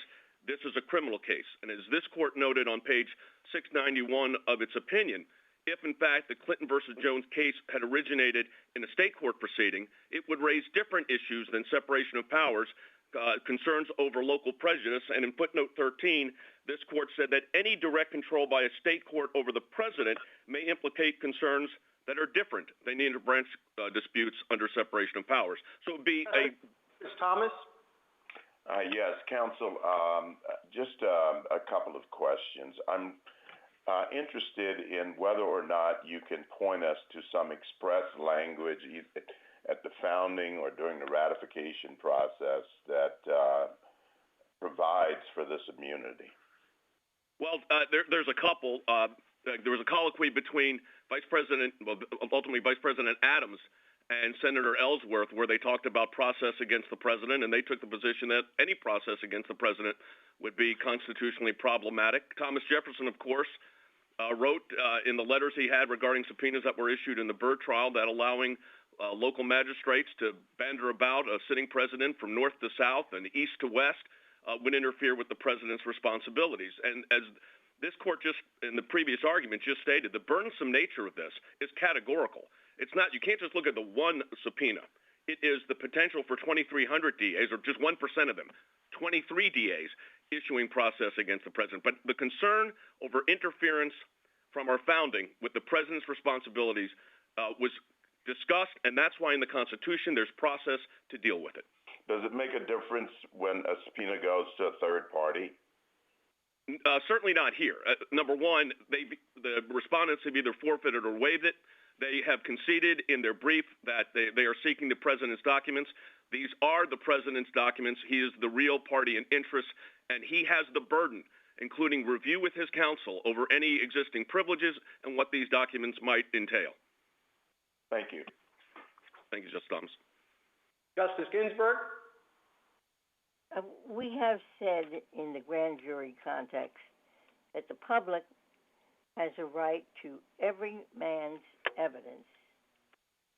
Is it your position that that is saved for the president, every man's evidence, save for persons protected by privilege? And there is no privilege involved here. These are non-privileged, non-confidential papers. So is the grand jury right to every man's evidence exclusive of the president, every man except the president? That's one question. And then I wanted you to answer specifically. Paula Jones has held that the president was not immune from civil suits for conduct occurring before he took office. If Paula Jones had sued in state court rather than federal court, would Clinton have had absolute immunity? Well, this to the second question first, if I might, Justice Ginsburg. This court in Clinton against Jones said that if the case was brought in state court, it would raise different issues of concerns over local prejudice. It was different than the separation of powers issues at play. It was issues involving the Article 2 and the Supremacy Clause. So the court said that on pages 691 and footnote 13. With regard to every man's evidence, this court has long recognized that the president is not to be treated as an ordinary citizen. He has responsibilities. He is himself a branch of government. He is the only individual that is a branch of government in our federal system. So our position is that the Constitution itself, both in structure and text, supports the position that the president would be temporarily immune from this activity from a state proceeding while he is the president of the United States. Justice Breyer? Every man's evidence excludes the president. If I may, Mr. Chief Justice, Justice Ginsburg, it's not that it excludes the president. The president is not to be treated as an ordinary citizen, and this is a temporary immunity. This is for while the president's in office, and we think that is required by the Constitution. Thank you. Justice Breyer. Well, you make a point of the 2,300 district attorneys, but of course in Clinton v. Jones there might be 1 million, I don't know, tens of thousands of people who might bring lawsuits. Perhaps all of them were unfounded, but they could file the paper. Why isn't it sufficient just to apply ordinary standards? I gather ordinarily any person gets a subpoena can come in and say it's unduly burdensome. And what counts as unduly burdensome for a doctor who's in the middle of an operation might be very different from a person who's a salesman.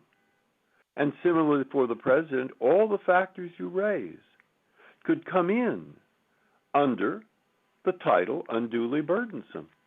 So why not just go back? Let the president say, I'll show you precisely how this is burdensome.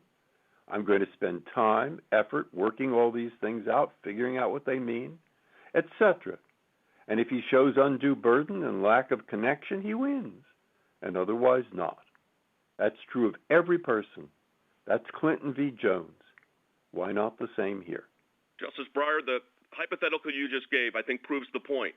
By the time you were to prepare, review, analyze the various requests, just in these three cases that we have today, shows the burdensome nature. And then to require the President of the United States, and as you raised in your opinion, in a concurring opinion in Clinton versus Jones, that burden is being met just by us being here. But to require the President to have to respond to each and every state district attorney that would like to... he would hire you, and he'd hire a lawyer to list what the burdens are. That wouldn't take a lot of time. And then he wouldn't be burdened because you'd go in and say what the burdens are. And if you're right, you win that case. They are saying the other side, there are no burdens here. Well, you say there are. So send it back and let them figure out what they are. I think doing that establishes the problem with an analysis of a case-by-case analysis. For instance, in this very case, in this subpoena found on page 118A and 19 of the petition appendix, there's a list of documents that are extensive. You would have to meet with the President of the United States. I mean, could you imagine just for a moment, Justice Breyer, that and you said let's assume the President were to hire me, that I'm going to call the President of the United States today and say, I know you're handling a pandemic right now for the United States, but I need to spend a couple of 2 to 3 hours with you going over a subpoena of documents that are wanted by the New York County District Attorney. I know you're busy, but can you carve me out 2 hours? Justice Alito? Are there at least some circumstances in which the U.S. Constitution would permit a local prosecutor to subpoena records containing information about a sitting president? So think of this situation. Suppose that the prosecutor has good reason to believe that the records contain information that is not available from any other source about whether a third party committed a crime, and suppose that waiting until the end of the president's term would make the prosecution of that crime impossible or at least very difficult. Would you say that at least in that circumstance it would be permissible for the grand jury subpoena to be enforced? In a state court proceeding, the issues of time and burden are still there. Now, in U.S. v. Nixon, that was a case where the president was a witness, and the documents were asked for, and this court said it should be handed over. But in that case, it was very clear that the president was a witness, and the attorney, the independent counsel there, Leon Jaworski, specifically stated to this court that the president was not a target. So if we had a pure witness standpoint, while it's a different case, the same constitutional principles would be at play, but here we're talking about criminal process targeting a president. Well, was the answer that that would be permissible if the prosecutor were willing to say that the president was not a target, whatever that means? Well, it wouldn't mean that it's constitutionally permissible. It would raise different issues for the president to consider.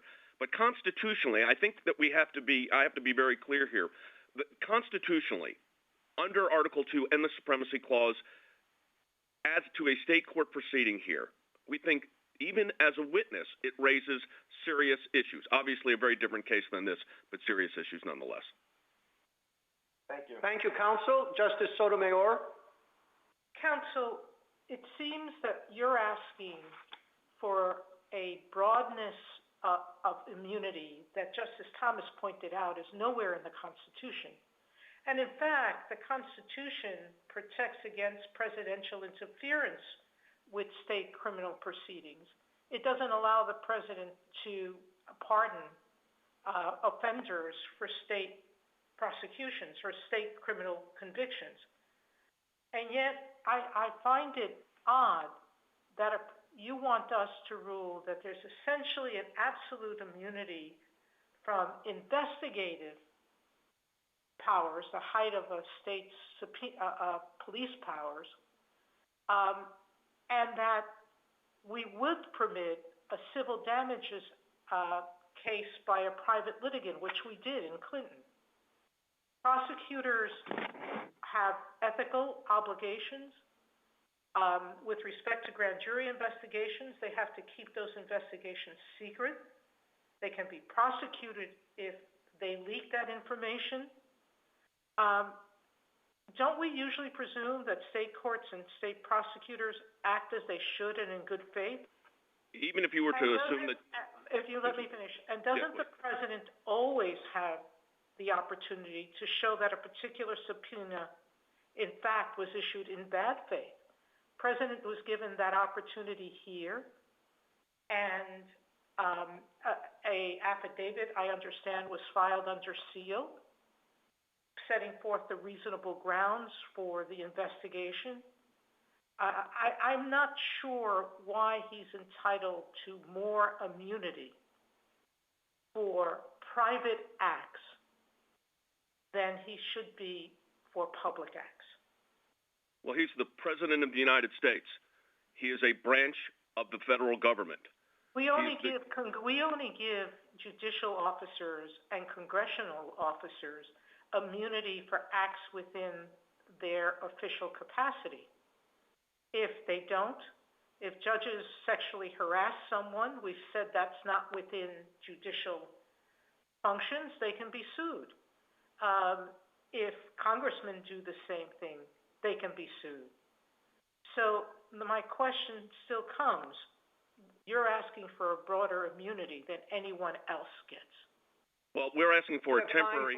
We have time for a brief answer, counsel? I will. We're asking for temporary presidential immunity. I would point out that under New York state law, witnesses before a grand jury are not sworn to secrecy. They can state that they testified and what the nature of their testimony was. I'd also like to point out that there are hundreds of members of the United States Congress and 100 members of the United States Senate. There is one president.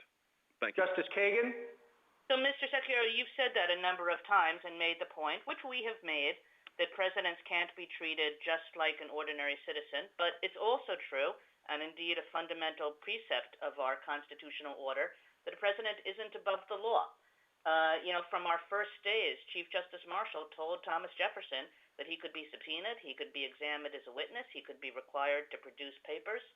And so I guess going back to Justice Breyer's question, why isn't the way to deal with these two things, that the president is special, but that the president is like an ordinary citizen in that he's subject to law, is to say the president can make these usual objections that a subpoena recipient can make about harassment or about burden, and the court, in reviewing those, of course, should take seriously the president's objections and treat those with a certain kind of sensitivity and respect due to somebody who is a branch of government. Why isn't that the right way to do it? For two reasons. First, and I think the case here is the perfect example. Here, the district attorney copied verbatim the House Oversight Committee and Ways and Means Committee subpoena verbatim. So, and we were just discussing in the previous case the nature of that burden. For counsel, the president hiring counsel, for each time he could be subpoenaed as a witness, or in this particular case as a target, would raise a serious impact on the president's Article 2 functions. So we think a categorical approach, and it's very specific here, state process as to the president, targeting the president's documents in a criminal proceeding should be prohibited. Justice Gorsuch? Counsel, I'd like to return to the question of Clinton versus Jones and how you would have us distinguish it.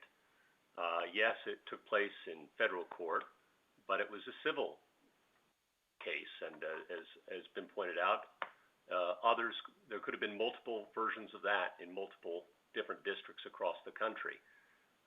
So what's different about that? How do we avoid the conclusion there that the president wasn't subject to some special immunity, but here is? I think the nature of the case that we're dealing with here is not in a vacuum itself. There are other cases that the president is dealing with at the same time. So what may have been a situation for President Clinton with a lawsuit, we have multiple litigation going on, including with the New York Attorney General. So I think the Supremacy Clause issue and the Article 2 issue here is pronounced, as this court alluded to, in Clinton against Jones, for that very reason, this idea that local prejudice would impact the president. So the idea that we would wait until there's more of these, we're already here on 4 subpoenas, or 3 subpoenas, 3 cases involving multiple subpoenas, much of which covers the same documentation. So I think it in fact, Justice Gorsuch, proves the point. We're here because the House has asked for documents that now the district attorney is asking for. So we are seeing that in real time, the burdensome nature of what's happening here. How is this more burdensome, though, than what took place in Clinton versus Jones? I guess I'm not sure I understand. Well, I mean, there's a big distinction between a defendant in a civil case and a principal in a criminal case here by the state district of the local DA. Let me stop you there. Yes. They sought the deposition of the president while he was serving. Here, they are seeking records from third parties. But they're his records from third parties, Justice Gorsuch. The third party is simply the agent custodian of the president's tax returns on the president's statement of financial conditions. So these are the president's documents that they're asking. And what's to stop them from seeking a deposition of the president, or, for that matter, asking the president to appear before a grand jury? Because if the official versus unofficial was the deciding factor, and our view is that the initiation of process here interferes with the president's official duty, but if there was going to be this unofficial-official distinction put in place, well, then what stops the local district attorney from having the president testify, having the president tried? Justice Kavanaugh? Thank you, Mr. Chief Justice, and good afternoon, Mr. Sekulow. Good afternoon. Just following up on Justice Gorsuch, just explain, if you can, the rationale for having one rule for criminal and another rule for civil. Just assume there's one criminal investigation, that's it. And just explain the rationale for a different rule there. Well, it's not that it's a different rule, because in this case, because it's within the context of a state proceeding, you have Article 2 concerns, and it's the Supremacy Clause issues, as this court alluded to in Clinton against Jones, that create the issues of concern about local prejudice. But the criminal nature of it creates a burden very distinct from a civil case, to be clear. Someone that is target. Well, the idea that you are the subject or a target of a criminal case being brought against you is very different than a civil suit, where at the end of the day it results in monetary damages, not a loss of liberty. So there's a big distinction between a civil case and a criminal case in that regard, and I think that impacts the standard upon which this court should be looking at the president's temporary presidential immunity. We're talking about stopping a process targeting the president, this subpoena targeting the president. That's what we're talking about here. It is that burden that is our concern. I think the other side says that the position you're articulating is a bit more consistent with Justice Breyer's concurrence in Clinton versus Jones than with the majority opinion. In his concurrence, he said that judges hearing a private civil damages action against a sitting president may not issue orders that could significantly distract a president from his official duties. And it's pointed out that that language was not in the majority opinion. What do you think about how we should assess that? Well, I think civil discovery versus criminal processes are two very distinct processes. And in a civil context, in a civil proceeding, we have the federal rules of civil procedure in the federal court that govern how that process goes forward, and federal judges can take into various considerations, especially dealing with the president.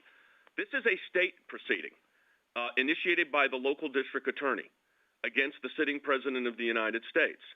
So our concern here is the nature of the proceeding itself is why we view categorically that a subpoena targeting the president and his records here would be violated. Sorry to interrupt. How do you deal with statute of limitations issues?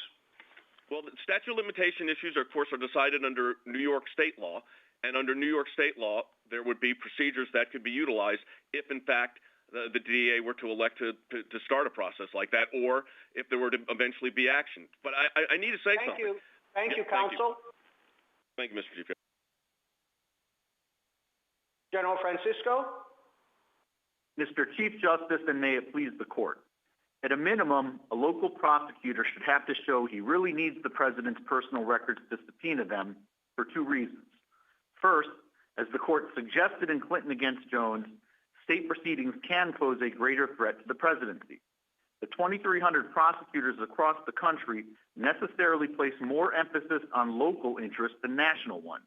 A special needs standard ensures that federal courts balance the prosecutor's local need for information against national interests, including the president's need to do his job. Second, ordinary grand jury rules are not designed to protect Article II interests. That's why in Nixon, the court held a federal prosecutor had to show a demonstrated specific need for the information sought. A local prosecutor should at least be required to meet the same standard. As the court has repeatedly said, in no case of this kind would a court be required to proceed against the president as against an ordinary citizen. And here the district attorney hasn't tried to meet the special needs standard. General Francisco, we just heard Mr. Sekulow argue in favor of an absolute standard. No circumstances, no how. Your position is that, as you say, at a minimum, the special needs test must be met. Of course, Mr. Sekulow is representing Mr. Trump. You're representing the United States. You're arguing for a more flexible standard. So what was wrong with Mr. Trump's position?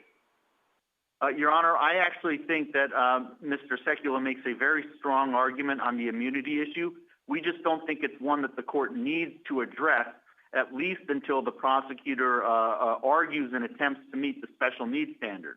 Here, since the prosecutor hasn't argued and isn't arguing before this court that he meets the special needs standard, there's no reason for the court to address the broader immunity question, and it's the court's ordinary processes to try to avoid those broader and more difficult questions when possible. And here we think that the special needs standard would fully resolve this case at this stage of the proceedings.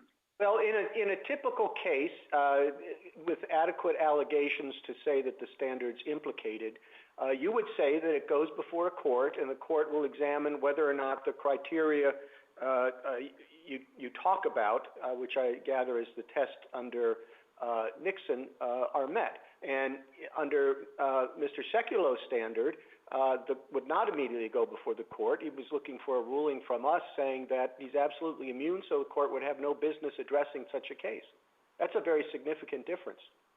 Well, Your Honor, I think that in both instances, the argument would be available to an article. You'd be able to make that argument to an Article II federal court. Under our argument, if the court found that the prosecutor hadn't met the Nixon special needs standard, it wouldn't need to address the broader immunity question. If it did find that the district attorney met the special needs standard, it would have to then address the broader immunity question. And all we are saying is that unless and until the special need issue is addressed at the threshold, there's no need to address the broader immunity question in this case. Thank you, counsel. Justice Thomas? Yes, General Francisco, you mentioned the level of threat to the president or burden on the president. How do we determine that when it's too much? Well, Your Honor, here I think there are a couple of things that you can take into account. First, the fact that we're in state court I think is quite significant. Local prosecutors are necessarily going to put more emphasis on local interests than national ones. It simply reflects the manner in which they rise to office through elections by local, relatively homogenous political communities. And in New York State, I would also add that the trial court judges are elected in a similar way. So there you've already got this risk of local prejudice. And so what the special needs standard does is that it ensures that there's a federal court that's available to balance the local interests against the national ones, including the president's need to do his job. And then secondly, it also has to do with the ordinary grand jury rules that would apply to a local prosecutor exercising his authority. Those rules were not designed to, and they're not sufficient to protect Article II interests. Since under ordinary grand jury rules, a district attorney never has to make a particularized showing of need. Instead, the burden is on the witness to show that the subpoena can have no conceivable relevance to any plausible subject of an investigation. Now, that is a perfectly appropriate standard in the ordinary case, but the reason why Nixon applied the special needs standard above and beyond the ordinary rules of criminal procedure was because the court recognized that the president is the sole person in whom all Article II powers are vested. And so he is entitled to a measure of protection above and beyond the ordinary rules. And the special needs standard is one of those measures of protection. To point back to Justice Breyer's very persuasive concurrence in Clinton against Jones, I think Justice Breyer correctly predicted that this court would need to develop special protective procedures precisely for the president in the context of litigation like this. Justice Ginsburg? You stress that the states are subordinate sovereigns and they are subject to the Supremacy Clause. But you don't give any credit at all to the 10th Amendment and the reserve powers of the state. That's one question that I have. And as far as the impact of the president is concerned, I think there's no case more dramatic than the Nixon tapes. Devastating impact on the president. He resigned from office, but yet that was okay. So I really don't get it. So, Your Honor. Yes? So, Your Honor, in terms of the 10th Amendment, all we're saying is that Article 2 vests all executive power in a single president of the United States. He is the sole person in whom all executive power is vested, and so that necessarily implies that there are limits on what others can do to unduly burden him in his ability to do his job. So all that the special needs standard does is ensure that a prosecutor really needs the president's information before he can enforce that subpoena. Since if he can't even show that he really needs the information, he's necessarily imposing an undue burden on the president and creating a serious risk of harassment. And if you multiply that by 2,300 prosecutors across the country, I think that the risk to the presidency is quite obvious. In terms of the Nixon case, we are actually arguing for the same standard that the court applied in the Nixon case, the special needs standard. We're just saying that a local prosecutor in state court should be, at a minimum, be required to meet the same standard that the federal prosecutor in Nixon had to meet and show that he really does need the information that he's seeking. Since, again, if he doesn't, it's unnecessarily burden. Yes, Your Honor. The grand jury is an investigatory body. It doesn't make, at the outset, specific charging decisions while the investigation is underway. It investigates in order to determine should there be specific charging decisions. But you would have them make charging decision before they investigate, and that seems to be backward. Your Honor, respectfully, no. I would simply urge that you apply the same standard that Judge Wald applied in the Inree Fields case, which was a grand jury subpoena issued to the White House, where she concluded properly, in our view, that Nixon's special needs standard ought to apply to grand jury subpoenas. It's not, you don't have to make a charging decision, but you do have to show a demonstrated, specific, particularized need for the information pursuant to which you are issuing the grand jury subpoena. Justice Breyer? Thank you. General, I think that Nixon tape case has one thing for you, one thing against you. The thing against you, I think it was a case where executive privilege was asserted. But what's for you, and I think might be more relevant, is in that case, the court said, well, there has been first a weighing of the burdensome nature, etc., a lot of other things in that, in the lower courts that have decided that it is appropriate to go forward. Now, what I don't see is why you need a special standard more than that here, the ordinary standard. You would need a decision by us that it's reviewable in federal court. I understand that. But I don't see why you have to go beyond that, where the things you're talking about would be taken into account. Your Honor, you are absolutely correct that at a minimum we would need federal court review. And in that regard, I would note that the district attorney here agrees that there are Article 2 limits on what he can do, and that those Article 2 limits are in federal court. But respectfully, I would suggest that Nixon stands for more than simply some kind of weighing of interests. Nixon applied the special needs standard, and it said that the prosecutor did, in fact, have to show a particularized need for the information. That's all that we're suggesting ought to apply. Yeah, but wasn't that in the context of assertion of executive privilege? Excuse me, Your Honor? Wasn't that in the context of an assertion by the President of executive privilege? Yes, Your Honor, it was, but litigation about private conduct is also burdensome, and as the court recognized in Clinton against Jones, the President might well need more protection in state court than he gets in federal court precisely because of the risk of local prejudice, and that's why the court reserved judgment on that question. So I think when you put those two things together, it does make it entirely appropriate to hold a local prosecutor in state court to the same standard as the federal prosecutor was held to in the Nixon case. And indeed, even if you were to take the district attorney's own case-specific test, I think you would need the special needs standard. After all, we don't typically get discovery into a grand jury proceeding. So the only way to assess at the front end whether the prosecutor is issuing an unduly burdensome subpoena or issuing a subpoena in bad faith is to require some kind of showing of special need. After all, why would a local... Justice Alito? And General, could you explain in more specific terms how you think this showing of special need would be carried out in district court? I assume that the prosecutor would have to make some kind of, would have to reveal what was being investigated and why this particular information was needed for or essential for the investigation. Now, would that be done, would that be reviewed by the judge ex parte? Would it be available to whoever the sitting president is to object to that, to review it and object to it?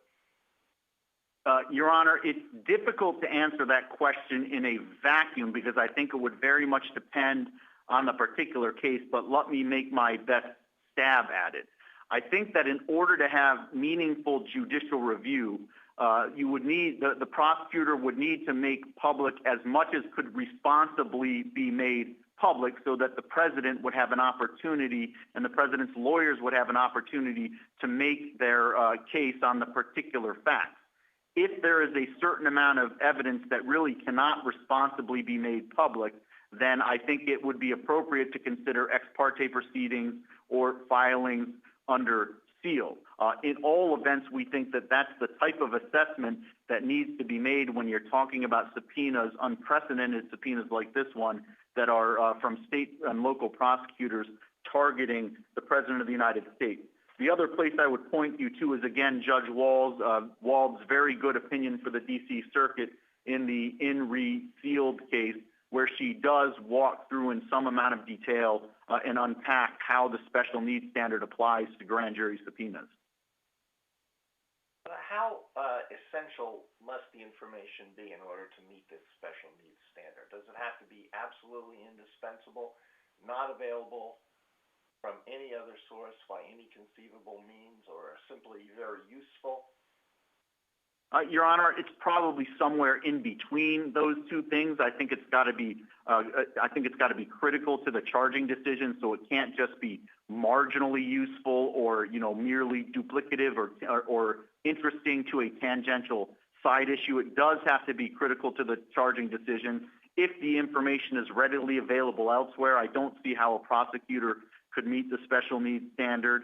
And if the information he currently does have is sufficient for him to make a responsible charging decision, I also don't think how he could meet the special needs standard. So I guess I would put it somewhere.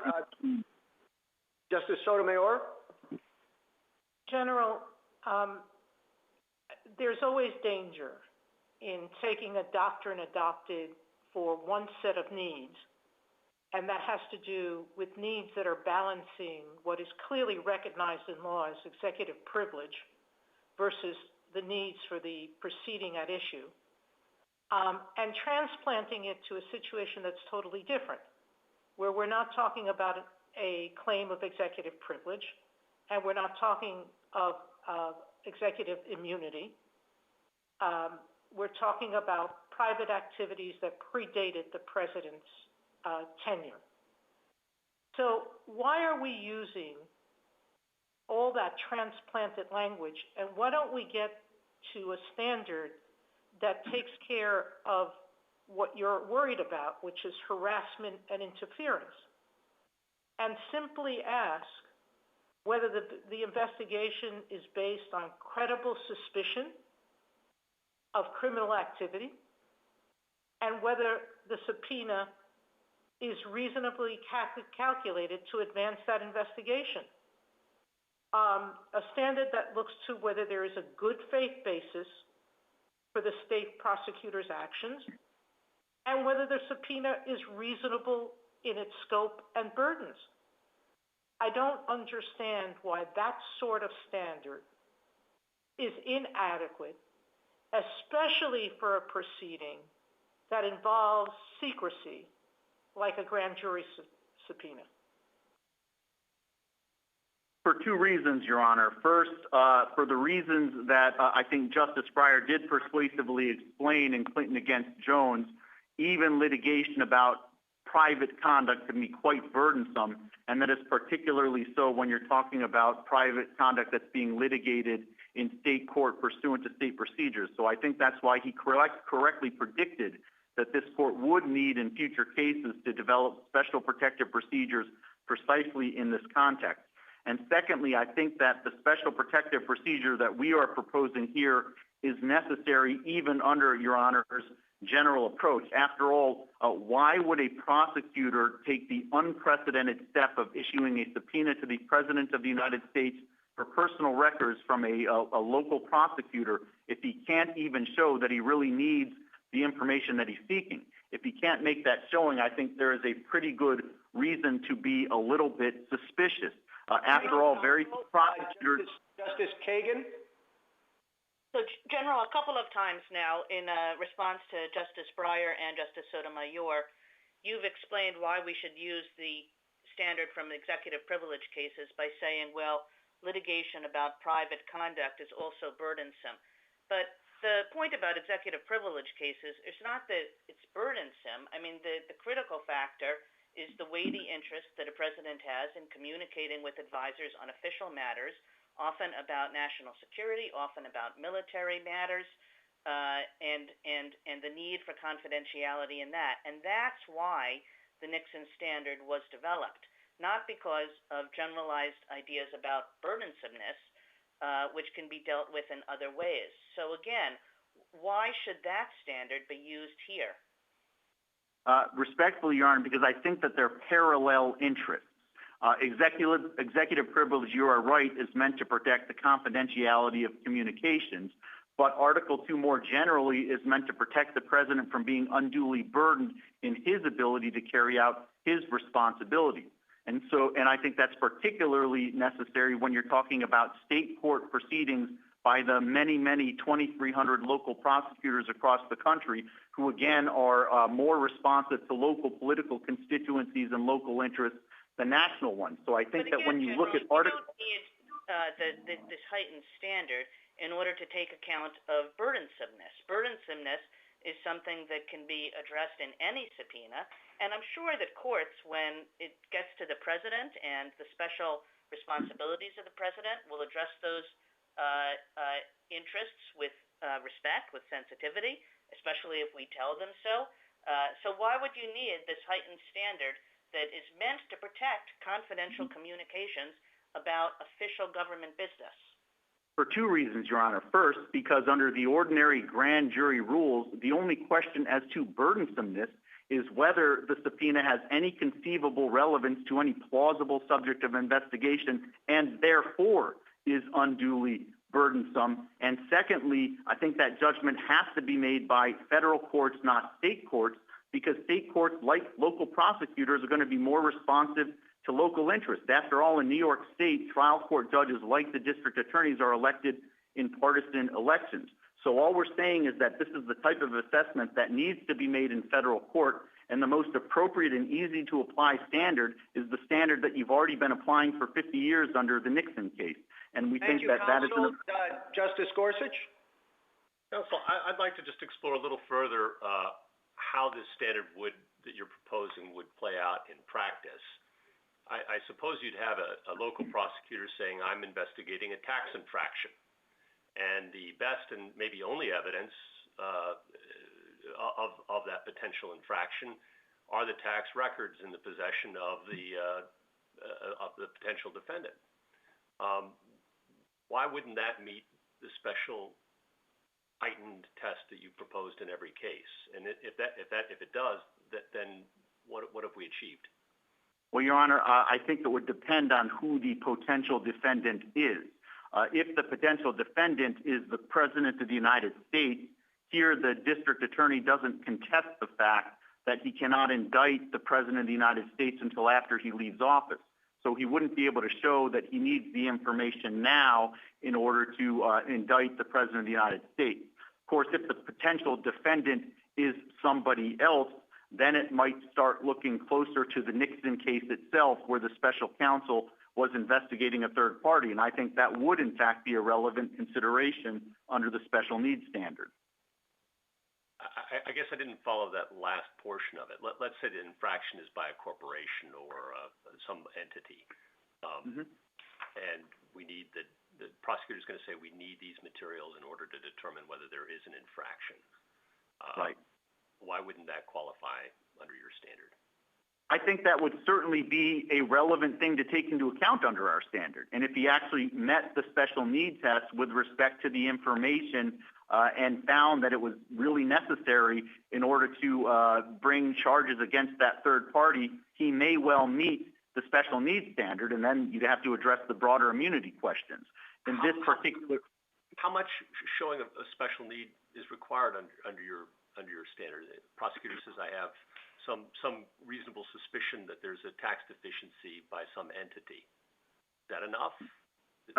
Your Honor, I think it's more than that. I think he's got to show that the information he's seeking is critical to him responsibly making a charging decision, that he can't get that information from somewhere else, and the information that he does have is insufficient. It's essentially the same standard this court applied in Nixon, the D.C. Circuit applied in the Refield case. You know, it's not like it's a hard and fast bright line rule, but it is an administrable rule that courts have been applying for some 50 years now. Thank you, counsel. Justice Kavanaugh. Thank you, Mr. Chief Justice, and good afternoon, General Francisco. Good afternoon. I want to follow up on Justice Thomas and Justice Kagan and really zero in on what the Article 2 interest is before we talk about what standard.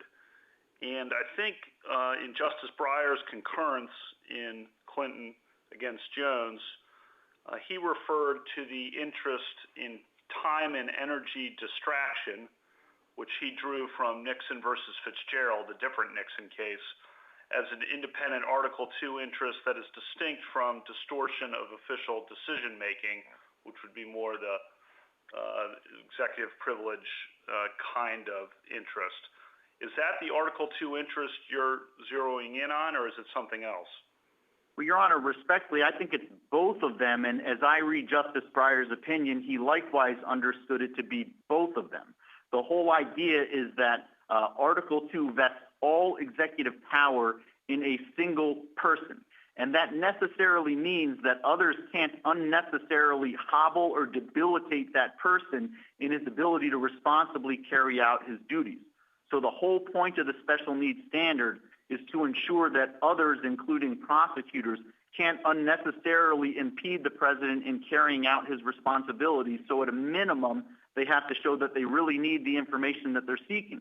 Since if you have 2,300 prosecutors that are unnecessarily hitting the president with subpoenas and none of them can actually show they really need that information, you're necessarily going to be undermining the president's ability to effectively carry out the Article 2 duties that the Constitution entrusts to him and to him alone on behalf of the entire country. Thank you, counsel. Mr. Dunn. Mr. Chief Justice, and may it please the court. There are two principles at issue in this case. One is the central role of the president in the functioning of our national government and the need to avoid interfering with the president's ability to carry out those important duties. The other principle is that under our Constitution, when a president acts as a private individual, he or she has responsibilities like every other citizen, including compliance with legal process. In particular, this court has long held that American presidents are not above having to provide evidence in response to a law enforcement inquiry. We're mindful that as a state actor, our office cannot investigate a president for any official acts, and that we cannot prosecute a president while in office. But here, we're talking about a subpoena sent to a third party concerning private conduct by a variety of individuals and businesses. Yes, one of them is the president, but no one's been targeted or charged with anything. There's no claim of any official acts or any executive privilege. As the courts below found, the subpoena imposes no Article II burden whatsoever and was not born of any political animus or intent to harass. Instead, it was prompted by public reports that certain business transactions in our jurisdiction were possibly illegal. Given those allegations, our office would have been remiss not to follow up. In response, the president asked the court to overturn 200 years of precedent by declaring he has a blanket immunity while in office from any legal inquiry, even for his prior private acts, even though that could result in a permanent immunity for him and the other parties if the statutes of limitation expire, and even though it could prevent the discovery of evidence that could exonerate the individuals involved. Finally, his novel claim also asked the court to presume that state actors have a, quote, reckless mania that will cause them to, quote, relentlessly harass presidents, and that state and federal courts will allow prosecutors to do so. Of course, there's no historical support for this claim, which flies in the face of federalism. The supposed floodgates have been open for generations, and there's never been a flood. The only thing new here is the subpoena comes from the state. But absent a constitutional burden, that shouldn't lead the court to abandon its long-standing respect for state criminal proceedings. Thank you, counsel. We've had the cases this morning and this case, and they are in many respects very similar. In the case of the subpoena itself, they're identical. But I think in other respects, they're really quite different. The separation of powers case this morning involved entities in an ongoing relationship, the House and the President, and issues of this sort, although always very important, come up with some regularity. There's often disputes between the White House and Congress over documents, and almost always they're worked out because each of those branches have authorities and powers that affect each other. If the Senate asks for documents from the White House and the White House doesn't give them, then the Senate says, well, we're going to, take our time confirming your nominees and back and forth. But with respect to local prosecutors, you don't have that ongoing relationship. So the possibility of working something out is far less evident, and if you're doing that, the stakes are, well, it's just a little more difficult because there isn't that ongoing relationship. So shouldn't there be a higher standard before we permit the district attorneys from around the country? But there are also more of them than the two houses of Congress, 2,300 of them. Shouldn't there be a higher standard than in the case of the separation of powers dispute? Your Honor, I think our answer to that is yes. And putting aside its relationship or not to the separation of powers analysis, I'd like to address the DOJ's proposed heightened showing standard because we see that, let me put it this way, we see that there are three reasons, I think, why the DOJ's new heightened showing proposal doesn't work. And a number of questions in the last argument, I think, touched on some of these concepts, if I might. First, one problem is that the approach that they're suggesting really reverses the court's prior approach to fact-finding in these types of cases in a way that I think would harm the grand jury process, which I can explain. So again, we agree there should be a heightened showing requirement, but my point is only after a president has already established an actual Article II burden. Otherwise, there's nothing for a court to weigh in the balancing of Article II interests against the need for legal process, and that balancing and that sequencing, frankly, was both central in both Nixon and Clinton cases. Here, would you articulate for me precisely what standard you think should apply in your case, and in what sense is it more rigorous than that would apply in the dispute between the White House and Congress?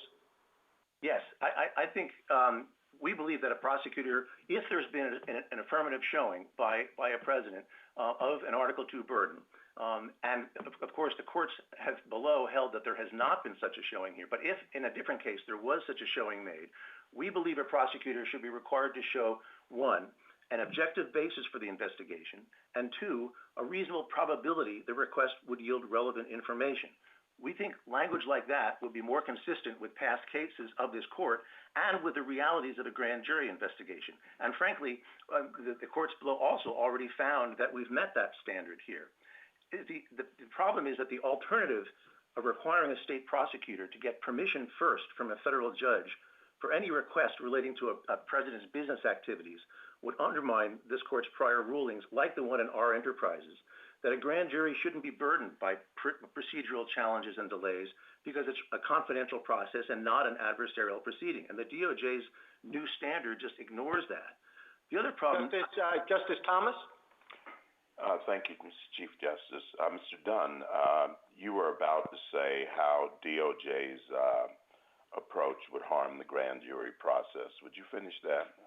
Yes, and I think I was just addressing that, Justice Thomas. That is, to require us in any given case to run across the street to federal court and say, by the way, we have an investigation underway. It happens to touch on a president's prior business transactions in which he and others were involved in, and we'd like to get permission to send a subpoena for records that are in either the possession of a president or maybe the president's agents, like his accounting firm here. Again, it completely upends the way that a grand jury process is supposed to work. If I might, the second big problem, I think, with the DOJ's analysis is that the language that they've chosen just doesn't work, contrary to what I just set out, because it only applies in the context of a trial subpoena. It calls for a, quote, stringent showing that the request is, quote, directly relevant to central issues at trial and charging decisions. Again, that language just doesn't apply in the context of a grand jury when no charging decisions have been made. So that's why the formulation that we've suggested, I think, would be more consistent with what's needed in a grand jury context. But again, we think that it's utterly unnecessary here to apply in our case because, A, there's already been a finding of no Article II burden, and B, we have already met the standard by the district court's finding that our investigation is well-founded and brought in good faith. So what limits a grand jury process in New York? What are the limits? Well, the limits are, I think, the same basically as they are in a federal court in most other states, Your Honor. I mean, yes, the recipient of a subpoena who has a basis to argue either a privilege or a burden of some sort has the right, as the president did here, to go into court and make those factual arguments that it's that either it should be quashed or constrained in some fashion. There's a grand jury judge who supervises all grand juries and their activities, who's always available here. But I think the more important point, perhaps, Your Honor, is that obviously, given the decision of the Court of Appeals below in this case, and to address that concern and that footnote in Clinton, at this point, it's clear that a president in particular who has a concern about this kind of impact on Article II duties now always has the ability to go into federal court and not into state court, which was the main concern in that footnote in Clinton. What if you thought it was the president said it was impossible for him to do his job as opposed to just being burdened? Would we have a role to limit or somehow end the grand jury process?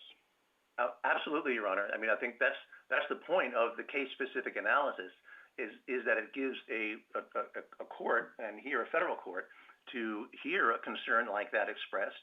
And if the concern is, somehow this shuts my office down, or it's a real burden, it's not just a speculative mental distraction claim, then yes, the courts are empowered to impose a wide variety of limitations, including, if necessary, to shut an investigation down or to shut a subpoena or a litigation down. That's the beauty of this court's prior decisions in Nixon and Clinton and others, which have decided consistently to apply the case-specific analysis and have rejected the notion that this is best treated with a categorical prophylactic rule. I just think that that's not appropriate here when it's also case-specific. Thank you. Justice Ginsburg?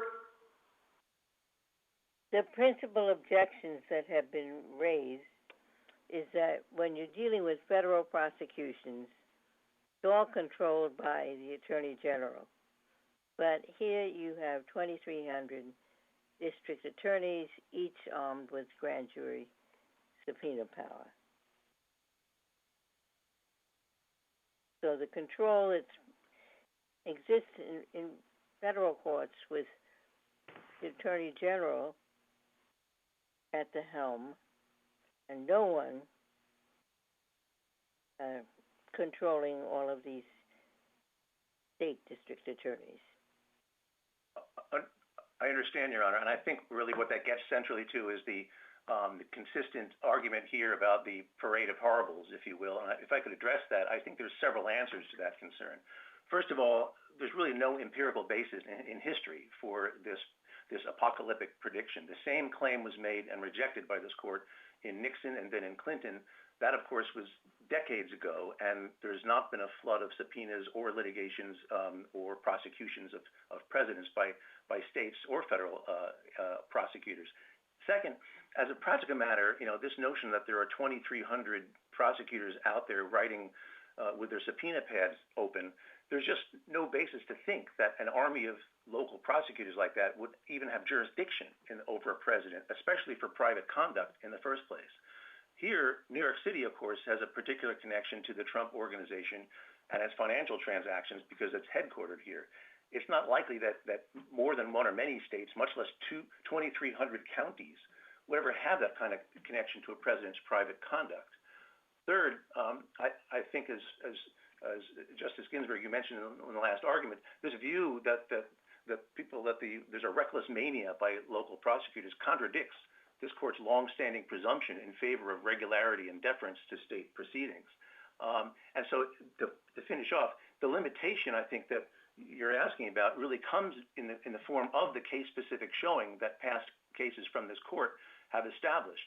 Because if there is a concern about the behavior of a local prosecutor, any president, when necessary, but it's been few and far between over the decades, can run now not just into state court, which Clinton thought could be problematic, but can run into federal court and raise exactly the kind of claim that the president has raised here. That's the limitation. Thank you. Justice Breyer. Well, thank you. I agree with you that the two basic principles you set at the outcome are there: every man's evidence versus the constitutional statement that the president is the executive, Article 2, and they conflict. Just as in the first place, or the first case, the power of Congress, Article 1 and Article 2 conflict. All right. I think that I would say they don't conflict, but yes, they're in tension. They're in tension. Fine. All right. Now, a possible solution is, say, no absolute rule, but just send it to the ordinary system for weighing the needs versus the burdens. And the different sides have to say what they are. And then have that reviewable in federal court. And because of the nature of it, and we could list in an opinion the kinds of things that might not be or might be relevant depending on the case. And eventually with the president, we might review it. All right, now all that would take time. But time itself would discourage prosecutors from doing this, which might be good. And time itself would encourage House, Congress, President to work things out in a non-judicial way. All right, I don't put that as being wedded to it. I want to know your reaction. Well, Your Honor, I think what you're describing is exactly what this court held in Clinton, and it's exactly, frankly, what has happened now in this case, which is, yes, in this case, the president decided to pursue his claim of immunity in federal court versus state court, which is fine and now available, I think, in the future to all presidents. But I think the fact that is what should happen in the ordinary course and which can happen in the ordinary course is, again, the solution and the limiting principle here, because it does make it clear that there is a remedy and discourages, I would have thought, bad faith impulses by any state or local prosecutor who might harbor such an impulse, and provides an outlet that makes sure that it can't get out of control. But again, that's the beauty of the case-specific analysis. I don't think these things lend themselves to categorical prophylactic rules, and that's been the approach from this court from day one. Thank you. Justice Alito? As I understand your proposed standard, there would be available review in federal court, and the prosecutor would have to show an objective basis for the subpoena and the relevance of the subpoena to the investigation. Is that correct? Basically, under language like that, I said point 2 was a reasonable probability that will yield relevant information, but yes, that's the concept. Okay, reasonable probability. What would be your objection to a somewhat more demanding standard? So the prosecutor would have to show that the information can't be obtained from another source, or it would be very difficult to obtain it from another source, and the information unless the information is obtained right now, as opposed to at the end of the president's term, there would be some serious prejudice to the investigation. Your Honor, I frankly don't think that any of those concepts are foreign to the standard that I articulated, and I think they are relevant, in fact, to the objective basis and relevance points. Here, for example, and again, I think the court below, the district court in particular, heard our explanations, and including the fact that the reason why we went to Mazars is not to do an end run around negotiations with the president's lawyers. It's because Mazars, as the outside accounting firm, is, as far as we could tell, the only repository of what might be the most important documents in an investigation like this, which are not just the tax returns, but the surrounding accounting materials and work papers, et cetera, which shed light on the good faith or not of the transaction. So my short answer, I'm sorry, is that I think those concepts would be fine and not unduly burdensome in the context of the standard that I set forth. Can I ask you one other thing?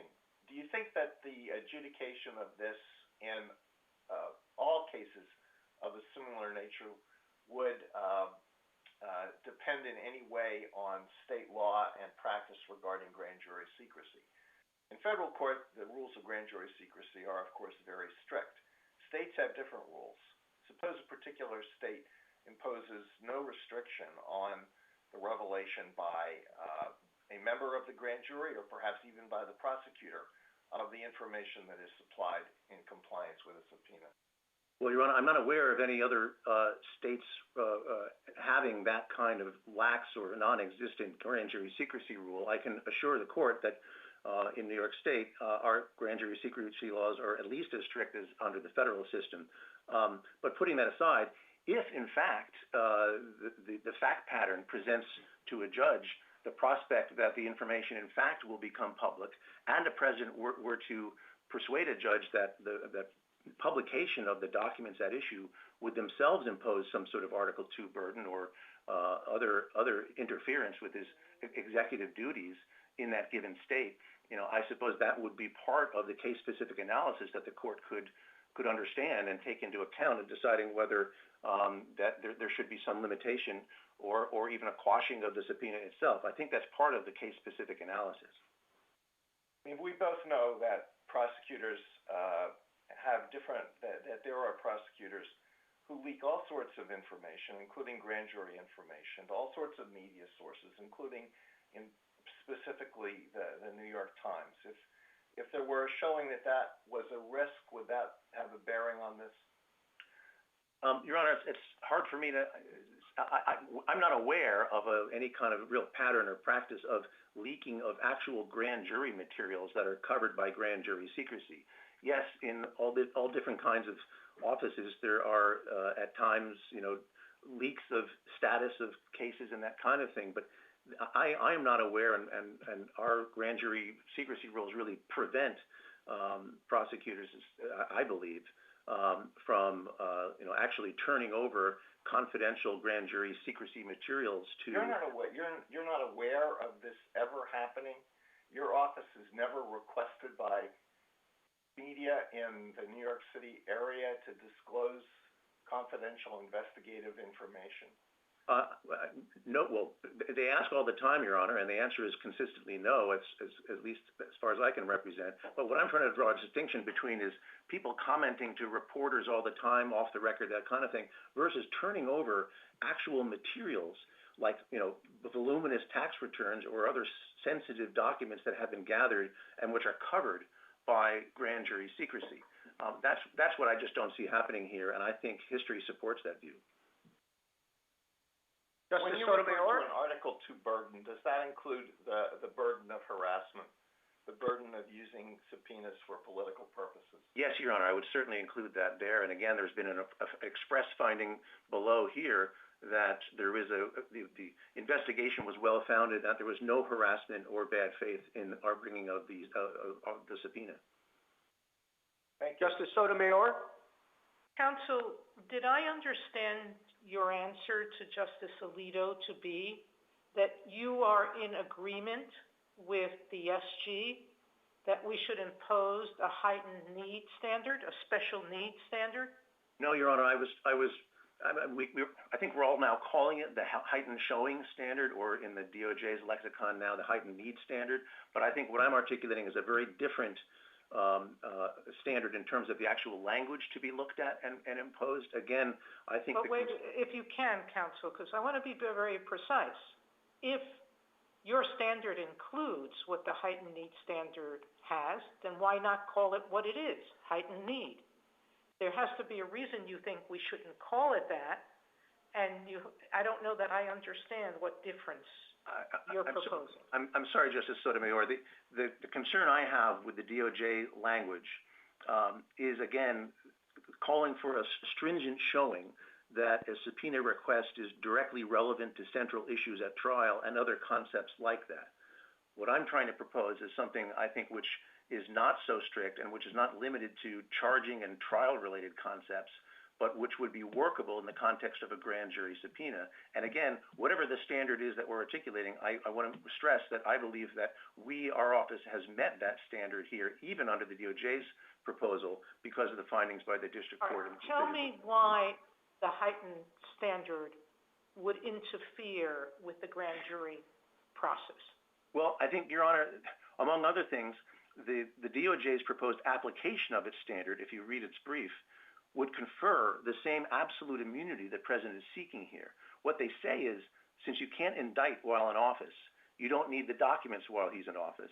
And frankly, that's an outcome that would apply in every case. No subpoena could pass that test because they basically say, you have to wait until he's out of office before gathering information because you don't need it in the meantime. And so their definition of heightened need says you don't need it while he's in office. Well, that's not workable here.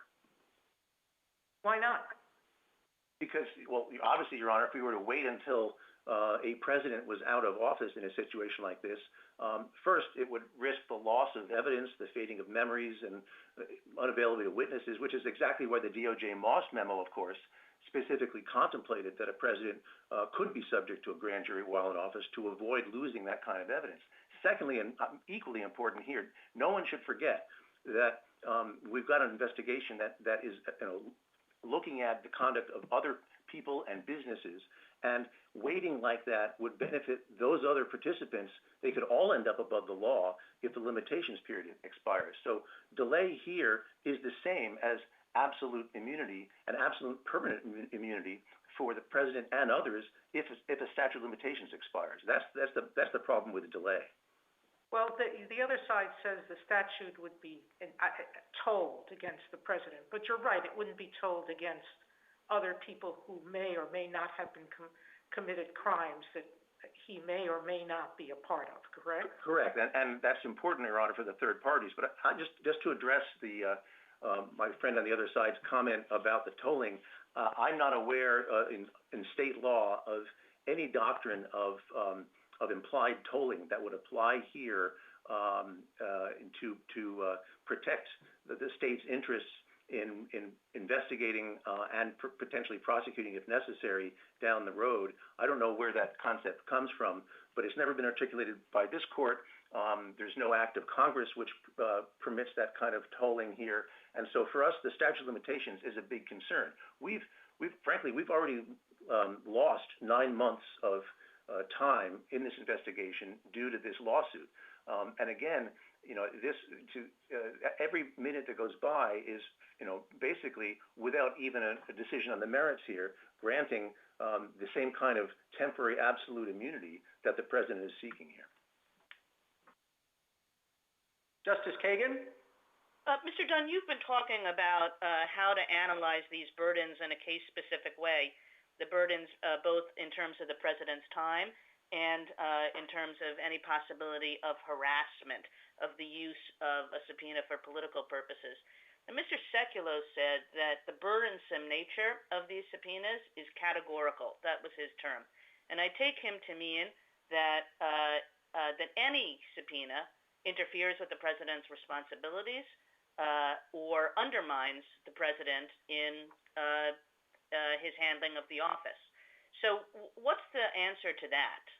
Your Honor, I would make 3 points. I think the fact is that the court addressed this question, I think, in Clinton and concluded that a president can't realistically be shielded from every sort of private distraction, including some forms of legal process, especially in our modern age. So that's why it's up to a court to evaluate and protect the president, depending on the circumstances, on a case-by-case basis. Secondly, here, the claim of the possible mental distraction is completely speculative, really. It's based on the notion that the president might be worried and distracted about where an investigation might lead someday. It's not based on any actual Article II burden or interference of the sort the court was asking President Clinton to demonstrate in Clinton v. Jones. And third, I'd say if that's really the concern, I think it's wrong to think that even a categorical rule here would provide comfort to a distractible president like that. So, for example, nobody suggests here that we should be barred from continuing to investigate the president's prior colleagues. So if we now gather documents from them that reflect past communications with him while he was CEO, are we then supposed to be stopped because it could create a fear in him that the investigation of others might lead him to be accused of something someday? Again, my point is that this speculative mental distress standard is not an appropriate basis to draw a constitutional bright line. That's why the case-specific approach is more appropriate. And speculative mental distress, how about if they really mean political undermining? Well, I mean, that's beyond the ken of our office, Your Honor. And as, again, the district court found, there was no bad faith intended by virtue of our subpoena. So I don't know. It's already been determined here there's no intent to politically undermine. So I don't know how a court could try to evaluate that, and I'm not sure that would be appropriate. Mr. Sekulow suggests that you've shown your bad faith by taking the language of the House Oversight Committee's subpoena. Yes, Your Honor, and I think we've tried to address that.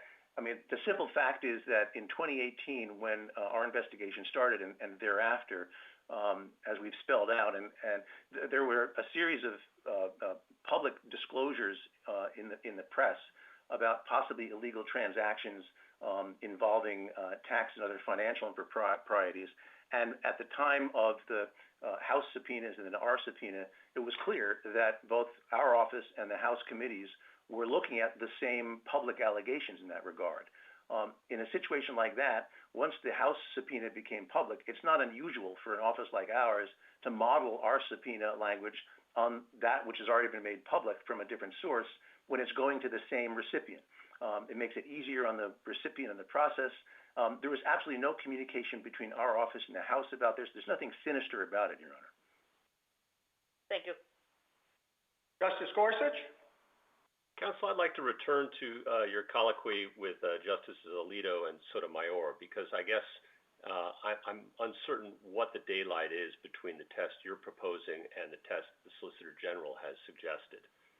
It seems like both of you agree that these questions should be resolved in federal court, and you've suggested that the prosecutor should have to demonstrate an objective basis for the investigation, and that there's at least a reasonable probability that the information sought will be helpful to that investigation, that it can't be obtained elsewhere, and that it's needed now rather than at the end of the president's term because of some serious prejudice that might take place in between.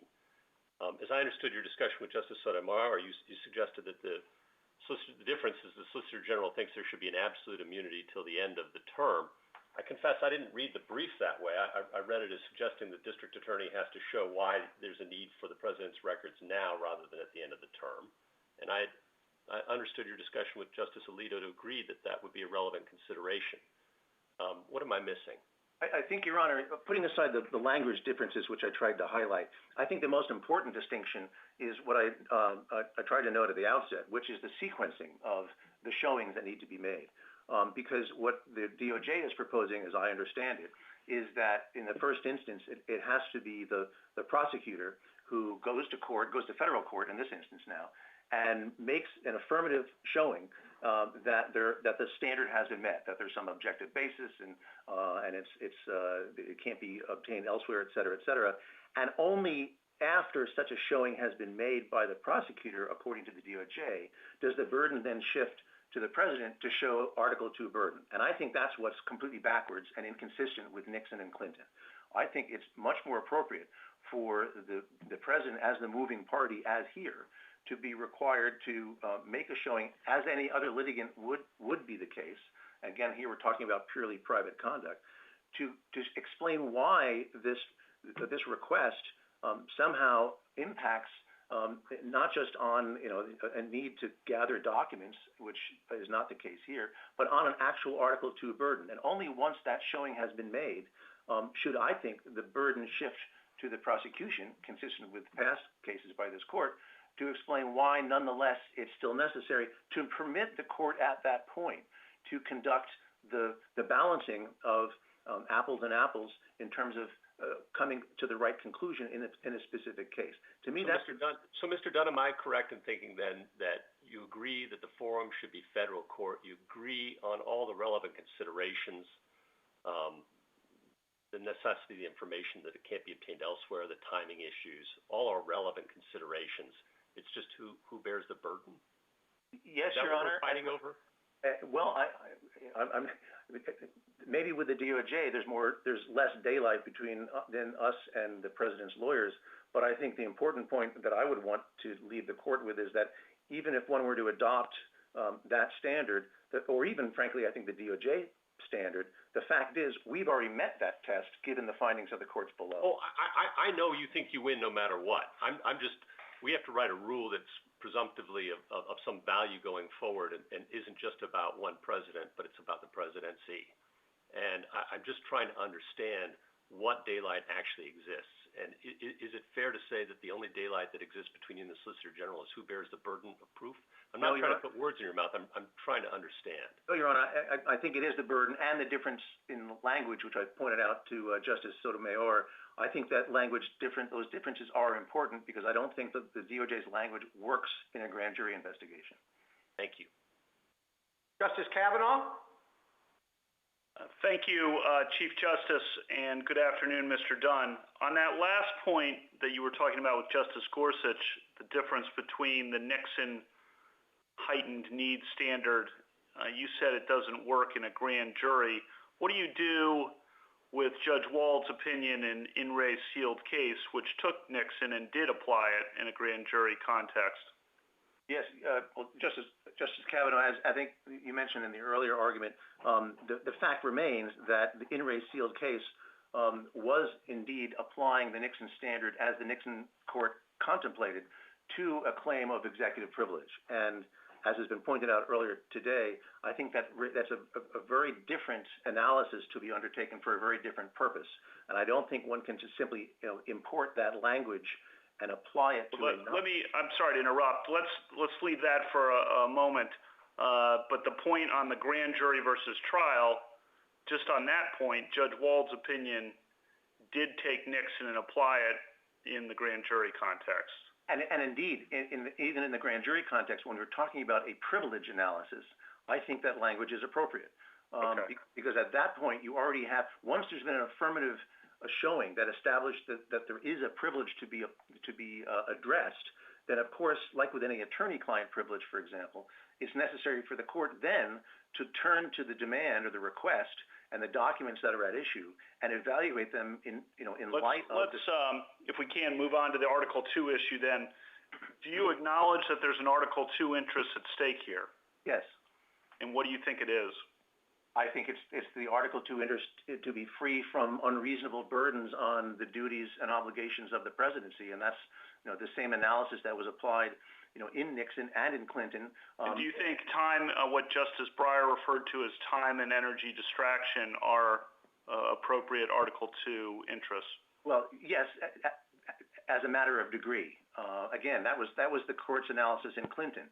Recall there that although this court allowed the litigation to proceed, of course, appropriately, as I think is the case here, there's a need to make sure that the courts that are overseeing this kind of objection are undertaking an analysis of what the burdens are, including on a very practical level. I think the Clinton court hypothesized that perhaps a request for actual in-person testimony at trial by a president might be inappropriate. And I think the other side made two distinctions with Clinton, and I want to make sure you have an opportunity to address them. One is the federal state.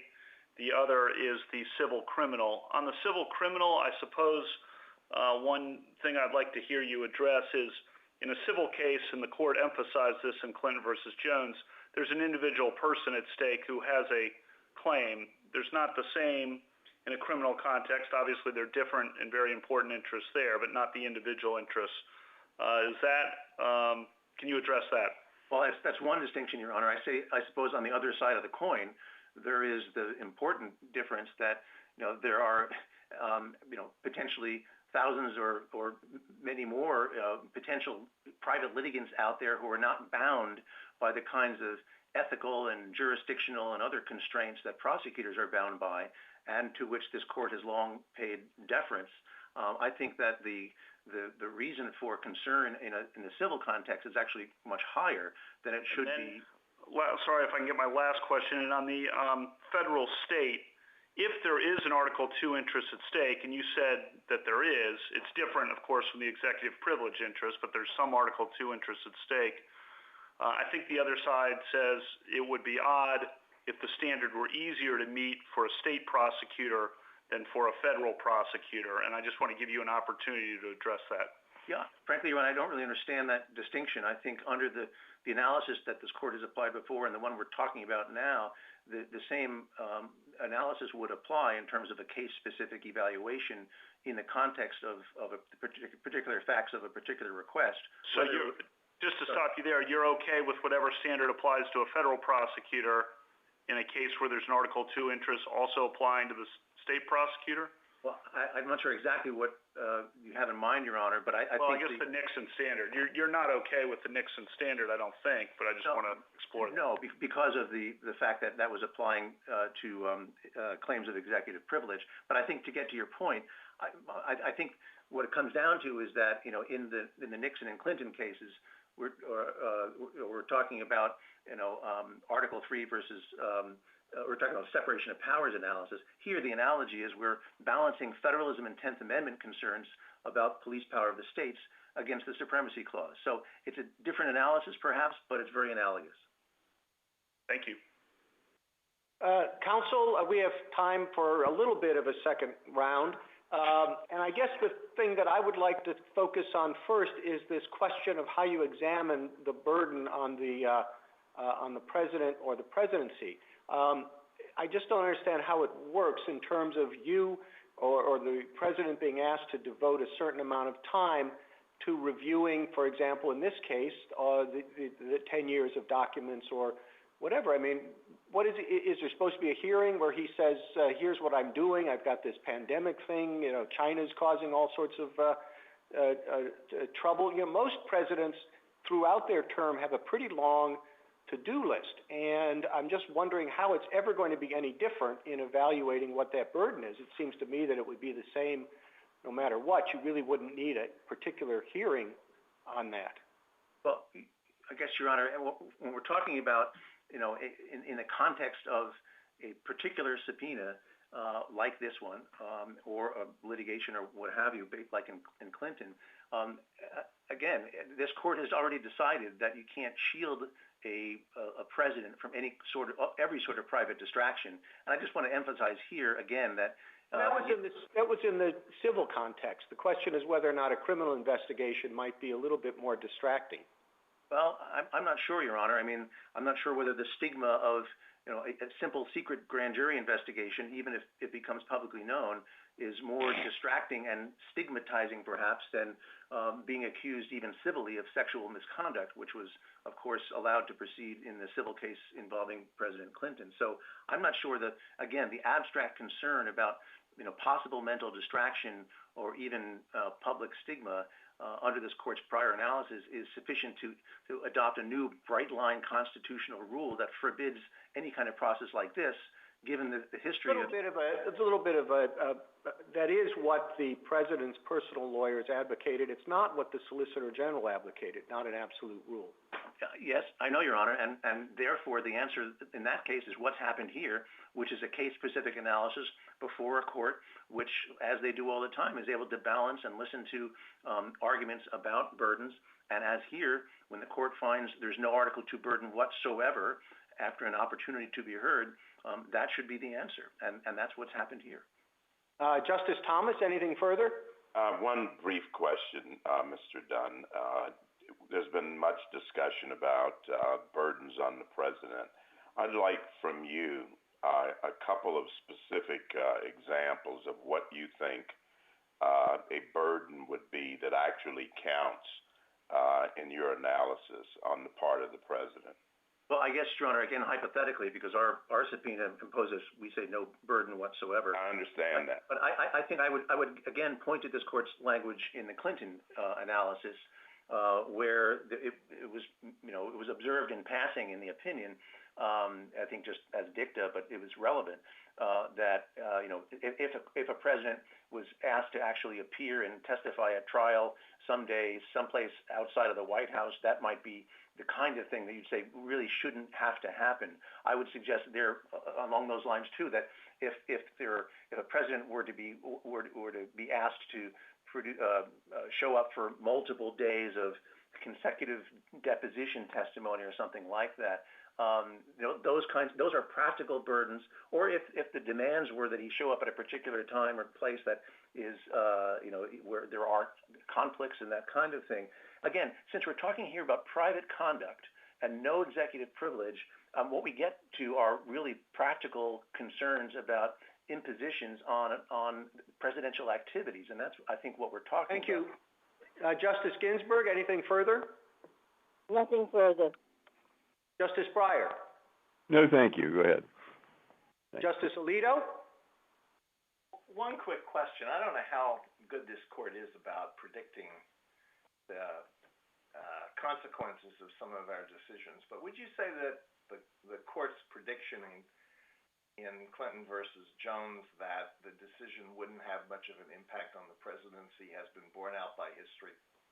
I guess, Your Honor, my view of the chronology in Clinton v. Jones, I'll try to be brief, is that I think, contrary to some people's view of history, I think that the district court, following this court's decision, kept a rather close rein on discovery in that case, and don't forget, later granted summary judgment in favor of the president long before trial. It was only that it came out later, of course, that it turns out that in his brief deposition in the case that the president committed perjury, which is what led to the impeachment proceedings and other travails he had. So I don't think it was this court's opinion or the litigation itself that led to those problems. Frankly, it was his decision to lie under oath. So I think that this court's conclusion in both Nixon and Clinton that you could not accept the notion there's going to be a parade of horribles, either in a particular case or across the board, still has borne out over history. Justice Sotomayor? I'm not sure that I understood your statement earlier, that the only difference between you and the SG, well, there are two differences. One in the articulation of special needs or heightened standard, but you said it's the burden of proof. But you've already conceded to to one of my colleagues that there is an automatic burden on the Article 2 clause by subpoenaing a sitting president, period. No, I've not, Your Honor. I'm sorry, but I've not conceded that. All right. What then are you conceding when you say there's a burden? I'm conceding. And what kind of burden are you talking about? And number three, articulate more precisely what problems you have with the heightened standard that Nixon set in its grand jury subpoena. Yeah, I guess in my response, I think to Justice Gorsuch, my concern, what I acknowledged was that, yes, a subpoena like this implicates Article 2 issues and potential burdens, and it's those which have to be weighed in a case-specific analysis. I wasn't conceding that the mere fact of the subpoena imposes, quote, an Article 2 burden. I think that's the distinction I would draw. And again, getting back to the language question, again, it's the DOJ's language that calls for a stringent showing that a request is directly relevant to central issues at trial and specific charging decisions. And again, very simply, as a practical matter, no court and no prosecutor could meet that standard because in a grand jury, one is not thinking about charging decisions or central issues at trial. And that's why I think the simple language that the DOJ is applying in its new heightened showing standard is just not workable. Justice Kagan? Mr. Dunn, on the question of a possible distinction between state prosecutors and federal prosecutors, the president's lawyers have urged that there's a legal difference arising from the supremacy clause. And I don't think we've talked about that argument yet. What is your response to that? I think the response, Your Honor, is I alluded to it before, and I think all it means is that there is a balance to be struck between, in this case of state prosecutors, the supremacy clause concerns against the rights of states under their police powers and the concepts of federalism and the requirements of the 10th Amendment to allow the states to exercise their rights, especially in the criminal context, which are so important. So I think that's the parallel to the balancing in the federal prosecutor context. But I think it's even more important given the federalism concerns and the fact that state prosecutors, of course, not only do they have the reserved police power of the states, but in context of criminal investigations, a large body of criminal conduct is only prosecutable by the states. So that's the thing that has to be balanced here. Justice Gorsuch? Nothing further. Thank you, Chief. Justice Kavanaugh? Thank you, Chief Justice. I just wanted to ask again, deferral of the investigation until after the presidency, assuming statute of limitations issues were solved, which is a big assumption, I understand. Can you tick off the concerns you would have about that so that we have those clear? Yes, Justice Kavanaugh. Again, it's point number one would be the putting aside statute of limitations concern, which I don't think one can discount here because I don't think it's been addressed, ever obviously by this court in this context, and that's our paramount concern, to be honest, at this point, because the clock is ticking. But even if that were to be addressed somehow, the risk of over time by waiting of losing evidence and losing witnesses and that kind of thing is a very real risk. Again, I think the OLC Moss memo addressed that expressly in saying that a grand jury proceeding should be allowed to proceed. But secondly, here, and it's not unusual, since there are other third parties at issue in the investigation, requiring us to delay because a president is still in office as to those third parties in gathering important evidence could yield them being above the law if the statute of limitations runs as to them. Thank you. Mr. Dunn, would you like a minute or two to wrap up? Yes, Your Honor. Thank you. Your Honors, the issue presented here today is extremely narrow but extremely important. We have a state investigation that's well-founded, implicates no official conduct or executive privilege, involves a variety of third parties, faces serious time constraints, and has been found to impose no Article 2 burdens. These facts put our subpoena well within the scope of legal process permitted by this court for generations, indeed back to 1807. Past decisions have consistently found that courts already have robust tools to protect presidents from abusive claims or demands. There's no need here to upend precedent or to write a new rule that undermines federalism, especially when such a rule would create a risk that American presidents, as well as third parties, could unwittingly end up above the law. Thank you. Thank you, counsel. Mr. Sekulow, you have 2 minutes for rebuttal. Thank you, Mr. Chief Justice. Let me start with this, and there's some agreement. The New York County District Attorney acknowledges that their subpoena implicates Article 2 issues and burdens. They also agree that there is harms that could rise to the presidency. We say those harms have actually existed. The other aspect of this is the ordering. Who carries the burden here? That seems to be the issue that's left open. This court's decision in Cheney answered that very clearly, and it said that the exacting standard is carried by the party requesting the information. So it would be carried by the respondent in this particular case. There has been no showing and no findings of heightened need standards being met here. And I think it's, again, also important to remember, and I think this came up in the context of earlier questioning, there's a different stigma that attaches to criminal process than civil litigation. And I don't think that stigma should be ignored in a case like this.